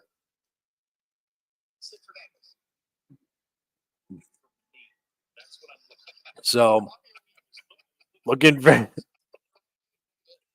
this one down low. 2-1. Vientos really did come into a situation where Brett Beatty went onto the injured list and couldn't quite, he was struggling an awful lot and couldn't quite end up making it up and onto the roster. And so had to deal with some works from there. And now Vientos, a straightaway center field bomb, and goodbye. It is all the way up into the tasty trade side. Way up into straightaway center field, into that overlook. His 7th home run of the season. A solo shot, and now the Mets lead 5-2. So the Mets get the run back from here. And the sound and the crack of that bat from Mark Vientos just told you all of it. 451-footer. All the way up there into that batter's eye.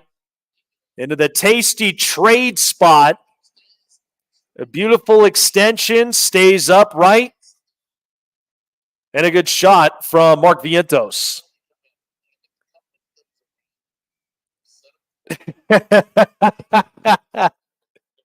A shout out to Key Williams and Arcua out there. I don't know. The grimace really has been affecting for the Mets right now. It's been effective. You know, the baseball superstition that, you know, again, every team, every player really does have a superstition of their own. And these days, everybody's got a celebration of their own. The Tigers bring out the Little Caesars with the pizzas and the spear. You got to love that. I love the fact that you've got the classic Mariners Triton. You got the Triton fork as well for every time that someone hits a home run, and Julio Rodriguez, who really has been kind of the perfect look for that.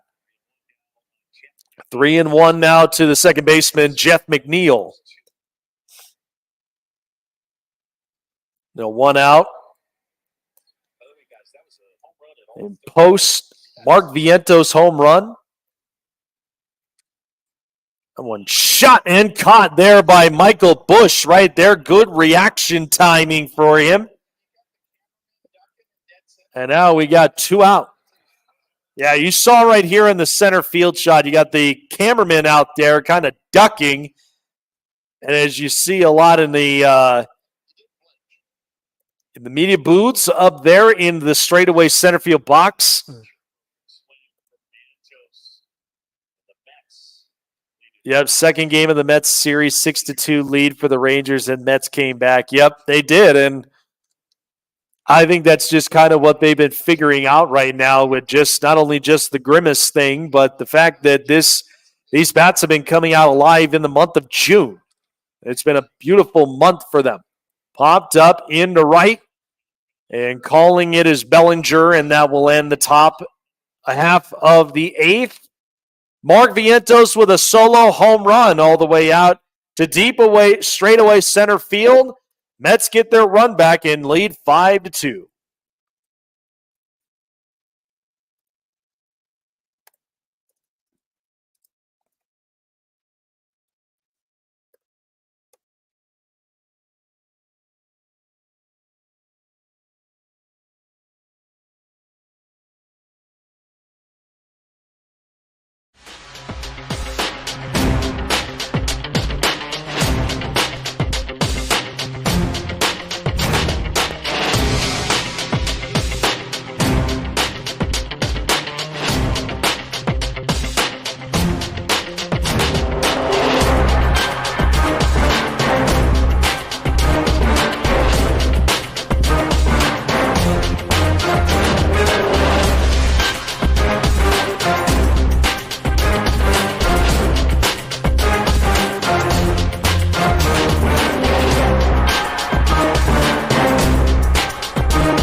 Bottom half of the 8th we go here in beautiful Wrigley Field, and as you can see, the bleachers out there in Chicago. It's a beautiful bar just about close by from the ball field.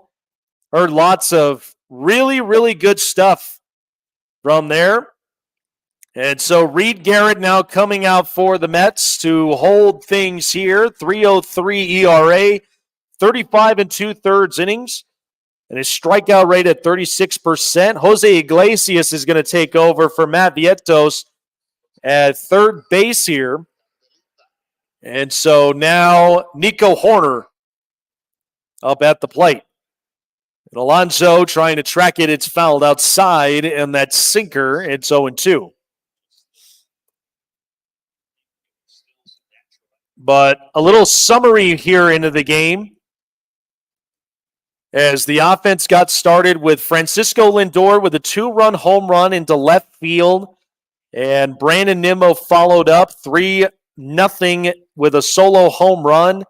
Then eventually J.D. Martinez, a grounder to first and scored in the run, making it 4-0. Then Christopher Morel in the bottom of the 7th hit a 2-run bomb for the Chicago Cubs. And Matt Vientos with a solo home run in the previous top half inning, making it 5-2 as we stand tonight. Down low onto the ground and on try to get him on the splitter. It's 2-2. Horner 1 for 2 tonight.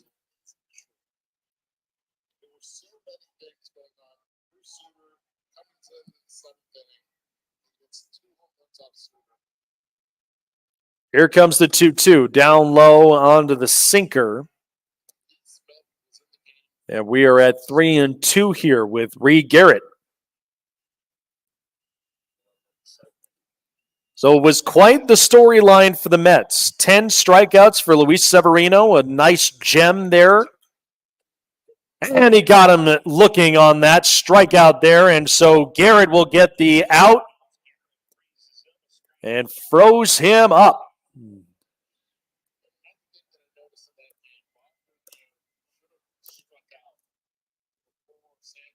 So Reed Garrett coming in a relief and already getting a strikeout looking. And now here is Michael Busch. That one pulled hard and ripped.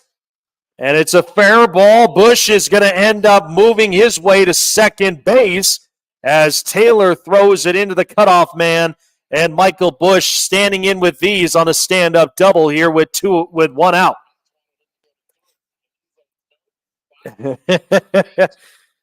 He was trying to get the look at third and tried to run there, but he said, no way, I'm not going there. I'll stay at 2. Yeah, that'll be a good one. Mets beating the Astros. Arku, we will be back up tomorrow or next Sunday night when the Texas Rangers are in town against the Baltimore Orioles in Camden Yards. That's going to be a fun baseball night showdown here on Sports Wave Network. So hope you could tune in for that. It'll be a fun night for sure with one of the two best American League East teams between the Yankees and the Baltimore Orioles. So it'll be Rangers-Orioles in Camden Yards, and that'll be at the same time for Pacific, 7 Eastern, here on Sports Wave Network for Baseball Night Showdown. 1-1 the count now for Cody Bellinger. Ground ball to second will move the runner to third, and Bellinger will be out on the grounder. So Busch heads to third. Yep, so definitely tune on in, Arku. I know for a fact you'll definitely be in here.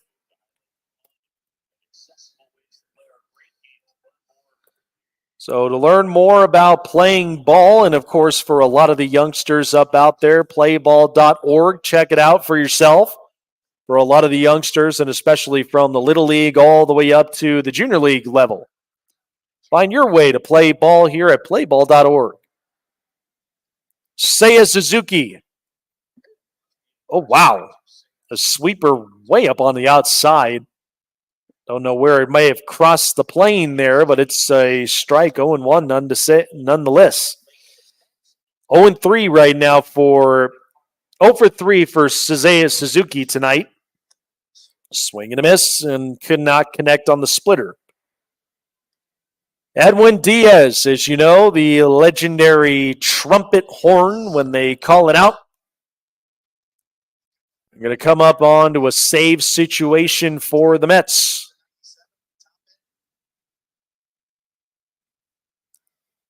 That one down right up at the ground, and good coverage there. A nice jump up from Francisco Alvarez. And just being prepared, knowing he's got Busch over there at third. So good job by Alvarez to pick it and stop it right up in front of him.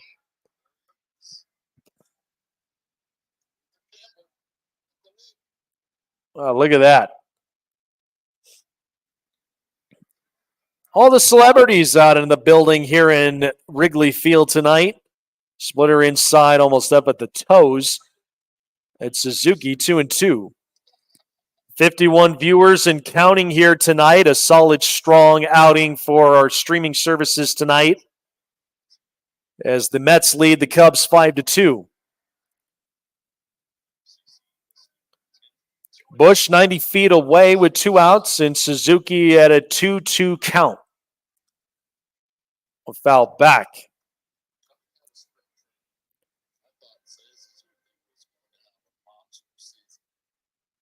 Yeah, Seiya Suzuki through spring training definitely was on fire, but post-spring training kind of had a cold season this year. We thought it would be a big-time breakout year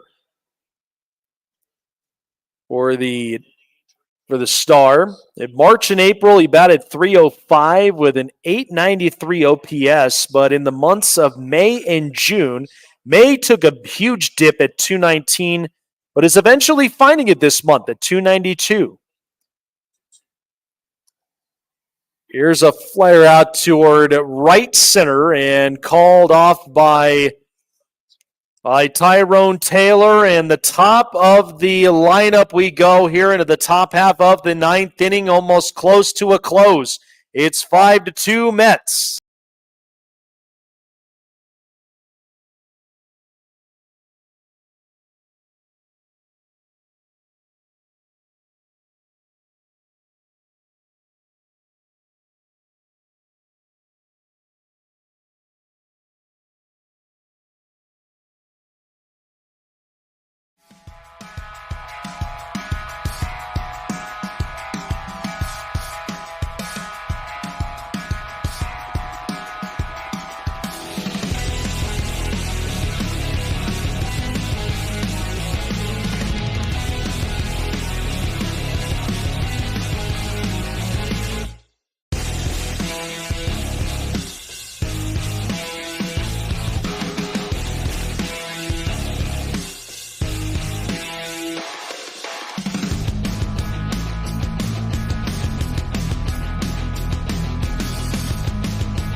All right, well, later on, we will have our post-game wrap-up between the Mets and the Cubs here on Baseball Night Showdown. And so we are back with you guys. Luke Little taking over for Tyson Miller, 4.35 ERA, 20 and a third innings he's pitched. And he's facing off against the right-hander now, Francisco Lindor, having to face the other way here tonight. So a 1-0 count to Lindor. Or he had the 2-run home run that he started out with early on in the game. Geez, a big unit kid. We've seen size 17 shoes. That's insanity. There's Luke Little. He certainly is not little at all. He's certainly a big-bodied kid, that's for sure. But what we found out, he gets his spikes up on eBay. There is nowhere else that could basically carry a size 17 cleats. 3-1 the count to Francisco Lindor. And he gets the strike right up on the upper frame. I mean, these are some big shoes. Where's Shaq when you know that you need to compare shoe sizes?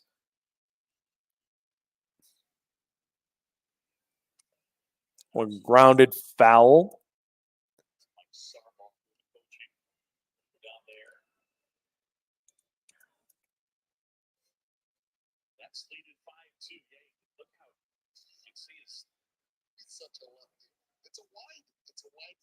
It's definitely wide feet indeed when you see those Adidas cleats. That one swung on and missed and couldn't quite control it is Francisco Lindor. And now there's one out here in the top half of the ninth. So getting the punch out on Lindor. And it's definitely the wide cleats that you can see. And then there's kind of the scrape right there that you see up on the mound. Inside that's Brandon Nimmo now at the plate. Both Lindor and Nimmo, who went back-to-back on home runs. Lindor had the 2-run homer, and then Nimmo with the solo in the third. Yep, has to drag that foot, and then there's that four-seam fastball cutting across 2-0.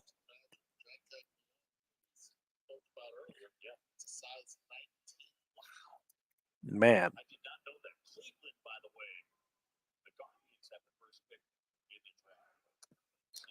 That one up top. I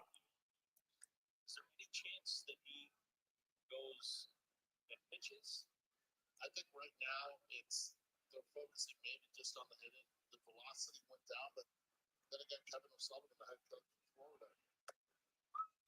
that one there in a called strike, and it gets him up and into the count 3-1. College World Series between Texas A&M and Tennessee tomorrow. The winner-take-all, and of course the other winner-take-all is Game 7 between the Edmonton Oilers and the Florida Panthers. That'll all be a fun-filled Monday, full of stories here with that one. Full count to Nimmo. Here it comes. And Nimmo is gone looking here on strikes, and there's 2 outs here into the top of the ninth.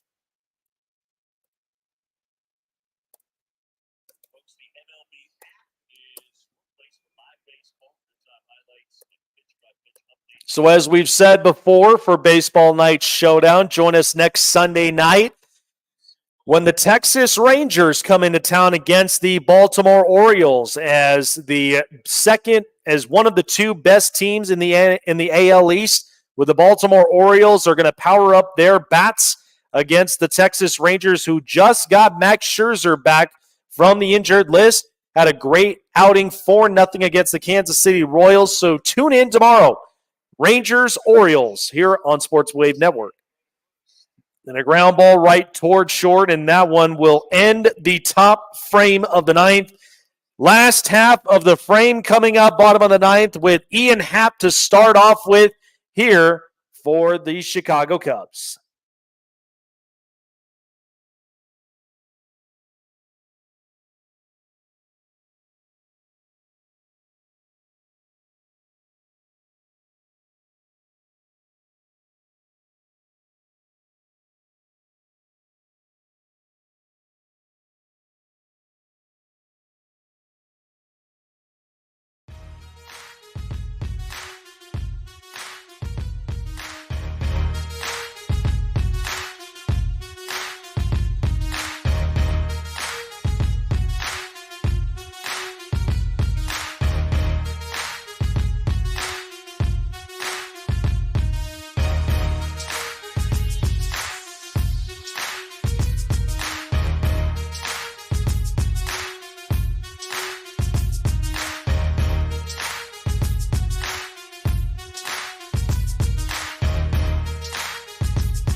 So an interesting turn of events, folks, as we just kind of seen as we're back up here onto the broadcast. Edwin Diaz has been tossed from the game because of foreign substance issues. And so now there's going to be a different reliever coming in for the Mets to close out this game here in the bottom of the ninth. And wow, what a change it is from there. They had to have caught some sort of foreign substance that was either in the glove and what we saw from some of the warm-up tosses, but you can kind of see a little bit on that right hand, some sticky stuff right from there. You can kind of see the thumb. They got the hand. And see, he's the examiner, so he's examining Diaz's hand to try to see if there is a substance. And there you go, a shake of the head, and that's when he pointed the finger and ejected Diaz from the game.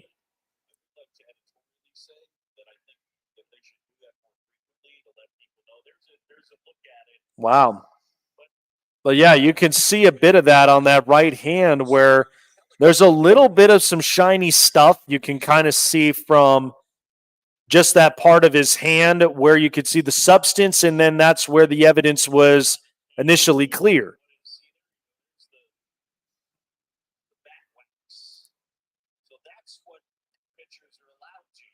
So there's the bat wax. So pitchers are allowed to use that, but they cannot use any other foreign substance other than that. So that's initially what is the change of the game. We know many pitchers in the past who have basically, voiced it and spoke out about it. Tyler Glasnow mentioned about it, about the gripping of the ball, especially when it comes to you're trying to get spin rate. You're trying to get it to where you're getting at least the most grip that you can. But Edwin Diaz in 22, where he had a 1.31 ERA, missed the season due to injury in 23, and this year has a 4.70 ERA in these 3 seasons with the Mets. So Edwin Diaz out of the game. Couldn't get a chance to really close this out, and that's where Carlos Mendoza now is kind of up into this pressure point and hoping that Smith will be able to close the door here.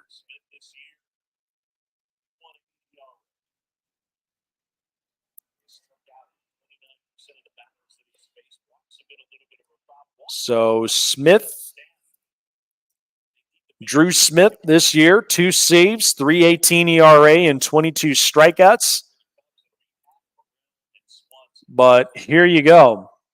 The evidence right there on that right hand where the shiny, sticky stuff you can kind of see there on the fingertips of Edwin Diaz. And it looks like that when you're dealing with like rosin and a couple of other substances as well. But there was the verdict. Yep. So that just leaves Drew Smith to come in for a save situation this time. The strikeout rate of 29% and the walk rate at 12. With 17 innings he has pitched out of the pen in 18 games this season. So now Drew Smith's going to have to do the job that normally Edwin Diaz would do. But you got Happ, you got Morrell, and you got Dansby Swanson at this point. Looking at it, a beautiful spot outside of Wrigley Field where the big old sign that you have. So 5-2 Mets over the Cubs tonight. And at the end of this series here,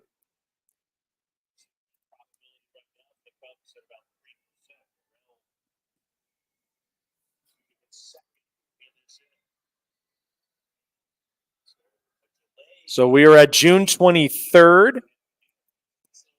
And so after tonight, the Mets will be on the 2-game series against the New York Yankees, the Subway Series at home against them. It'll be Peterson and Cole, and then it's Manaea against Gill. And that'll be the matchup from there. And then we'll look at the Cubs, who they got to face off against after this game, as this ends the 3-game series between the Mets and Cubs. And so after tonight, they got to go on the road for a 4-game series set against the San Francisco Giants. This one is popped up into right field. Ian Happ on that, and this is Taylor on it, and he's got the catch, and there's one away here in the bottom of the ninth. So Ian Happ couldn't get anything going for the Cubs.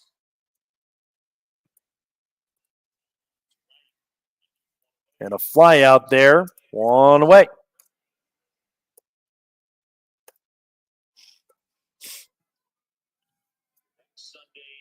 So here's Christopher Morel.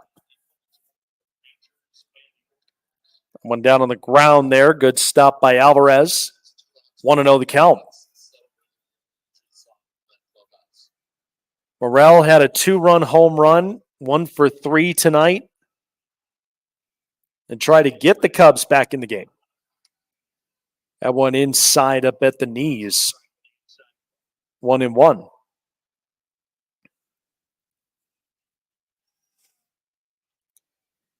So not a lot of life in that Cubs hitting department tonight other than Christopher Morel. And it's been all Mets tonight. An outside slider there, 1-2. So Drew Smith already got 1 out and looking to try to get the second. Down low onto the corner, 2-2.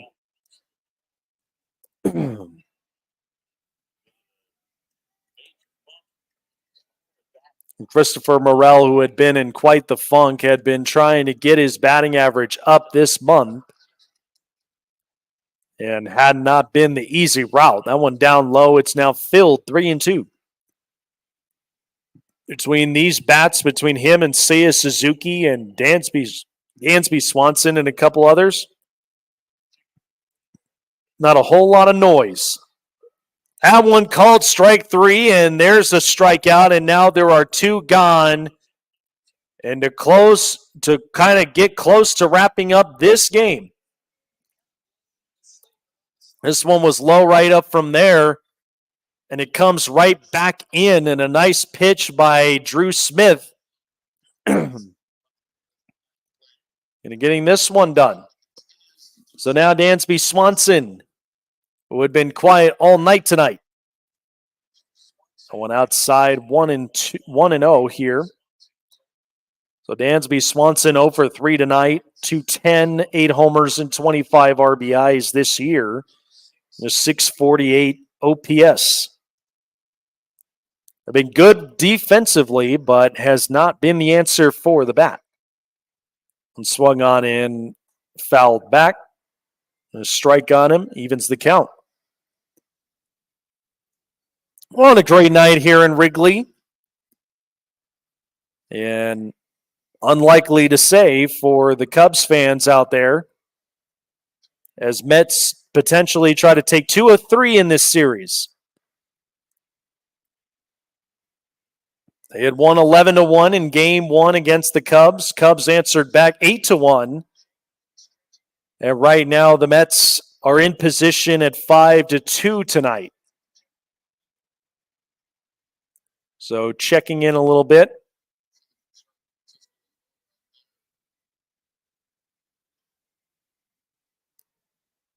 So conversation. And you can see some coverages and the conversation from the pitching coach and everyone there all around.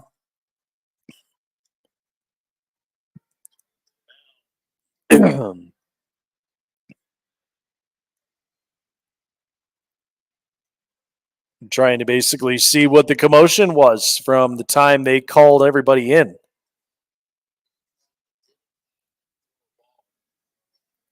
So they didn't have him throw a ball, and it seemed like there was some sort of uncomfortable position there. And Alvarez kind of given the signal, seeing if he needs to throw at least one pitch to be sure everything's all good. But back to work we go. 1-1 against Swanson. Swing and a miss, and it's now 1-2. So down to their final strike here in the ninth.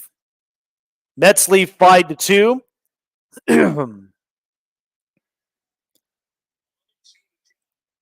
Here's Smith's offering. Fouled away from Swanson out in the stands.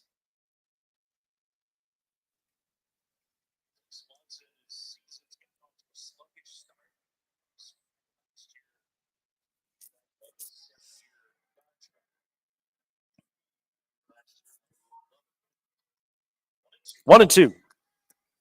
Rounder into the center field, a base hit. And it just gets by the diving Lindor, and so hope stays alive for the Cubs as Swanson gets on with a base knock. And now he's going to point to the pen here. So Smith, kind of seemed like there was something that was going on from there, and Marlos Mendoza letting him know, take a rest. And now we're going to see another reliever this time, and the Mets in an unfortunate situation where they had to utilize more relievers here after Edwin Diaz getting tossed.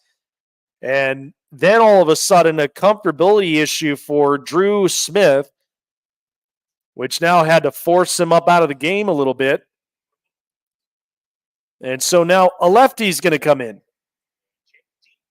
And that's going to be Jake Diekman to come out.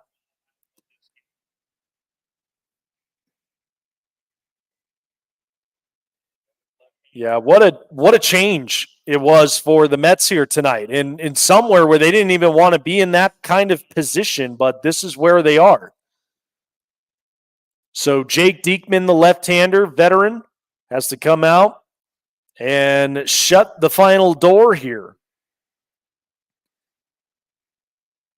But this was the signaling out there for Edwin Diaz when they started getting everybody in, and that's when the umpires got him in for conversation. There was Iglesias who came in, and Alvarez, and eventually Carlos Mendoza also came in at that time when Diaz was getting checked, and then there was that initial signal. So after that, Diaz getting tossed, Drew Smith having to come in an unfortunate situation, and now we got Jake Diekman.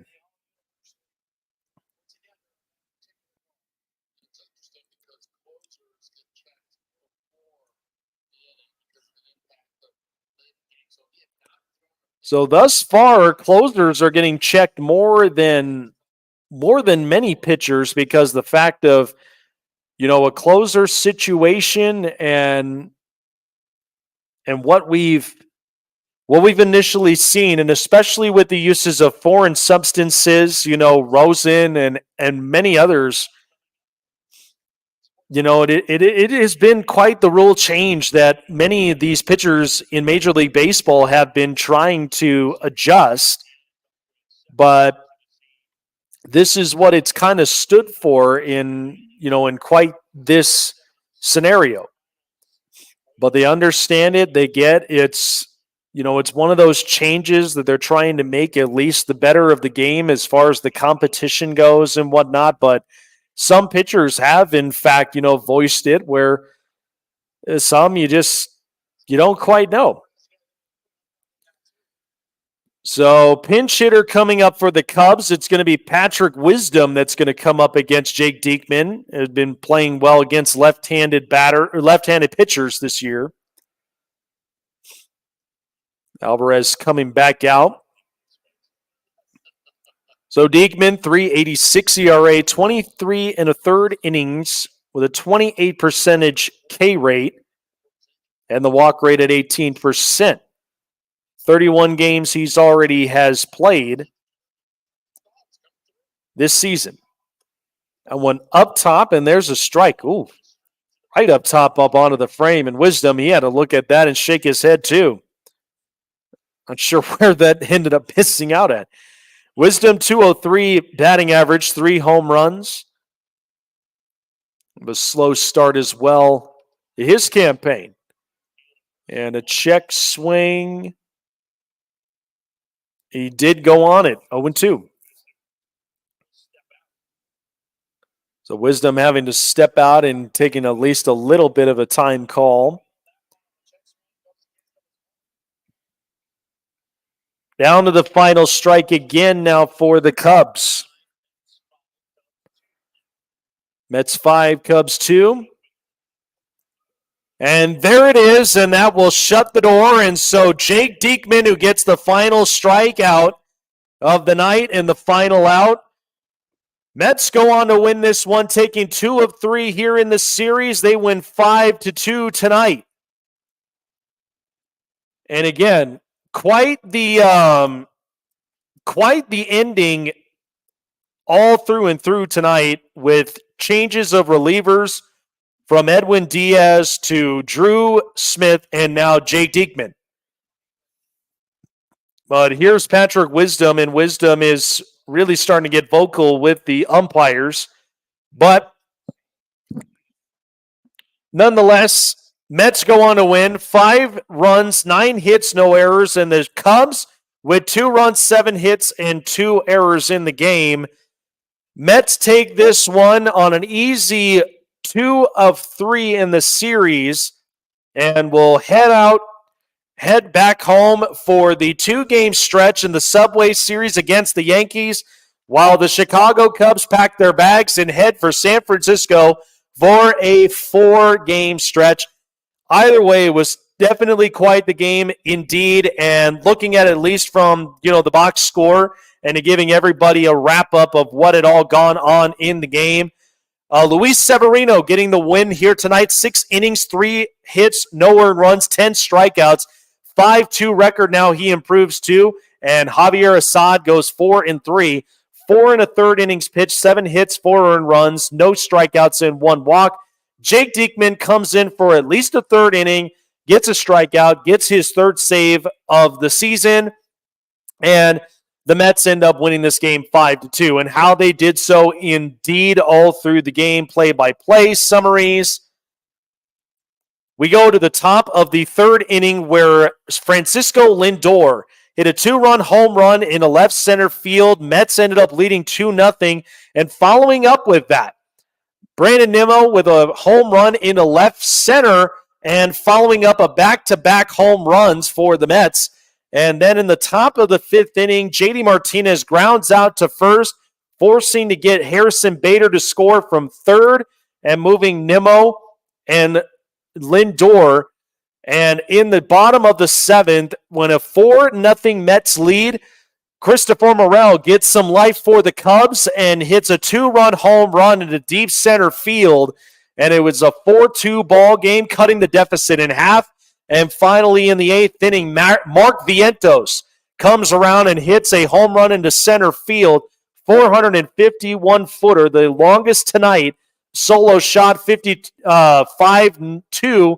Mets end up winning this game, taking 2 of 3 here in the series against the Chicago Cubs. An unfortunate event for the cold-hitting Cubs, and seeing if they could really fix up their offense come down the stretch as we're almost close to ending the month of June. But as far as for the Mets, they have won more games already since the Grimace appearance, and then not to mention their bats have been getting hot as they have improved their batting averages this month of June, getting close into at least the 290s, almost close to the 300 batting average as a whole as a team. But at least Francisco Alvarez, definitely healthy. Glad to have him back up into the lineup. JD Martinez staying solid as he is at 293. And Francisco Lindor tonight, 2-run home run. Mets at least showed some offense, showed at least some heart, and that's initially what ended up becoming the storyline for the Mets here tonight. They were definitely the best since the month of May. This month in June, they're 15-6. What an impressive record thus far. 8-2 on the road in the month of June thus far. So definitely some improvements for the Mets, but there are still some question marks heading into whether they will be buyers or they will be sellers into the trade deadline. But over since then, since May 30th, 15-6, best winning percentage in Major League Baseball over a span, 714 thus far. So it's been quite the improvement. And like we said, baseball superstition, you get Grimace up and into the building. Sometimes some things are kind of meant to change. Final score 5-2, Mets win over the Cubs. Join us for next Sunday night as the Texas Rangers square off in Camden Yards against the Baltimore Orioles. You don't want to end up missing that. That'll be the next Sunday night show off for Baseball Night Showdown. That's the Texas Rangers against the Baltimore Orioles. Appreciate all of you guys for joining us here up onto the stream. Jake Silva signing off. Have a great night, and we'll see you guys on the next edition of Baseball Night Showdown here on Sports Wave Network. Take care, you guys.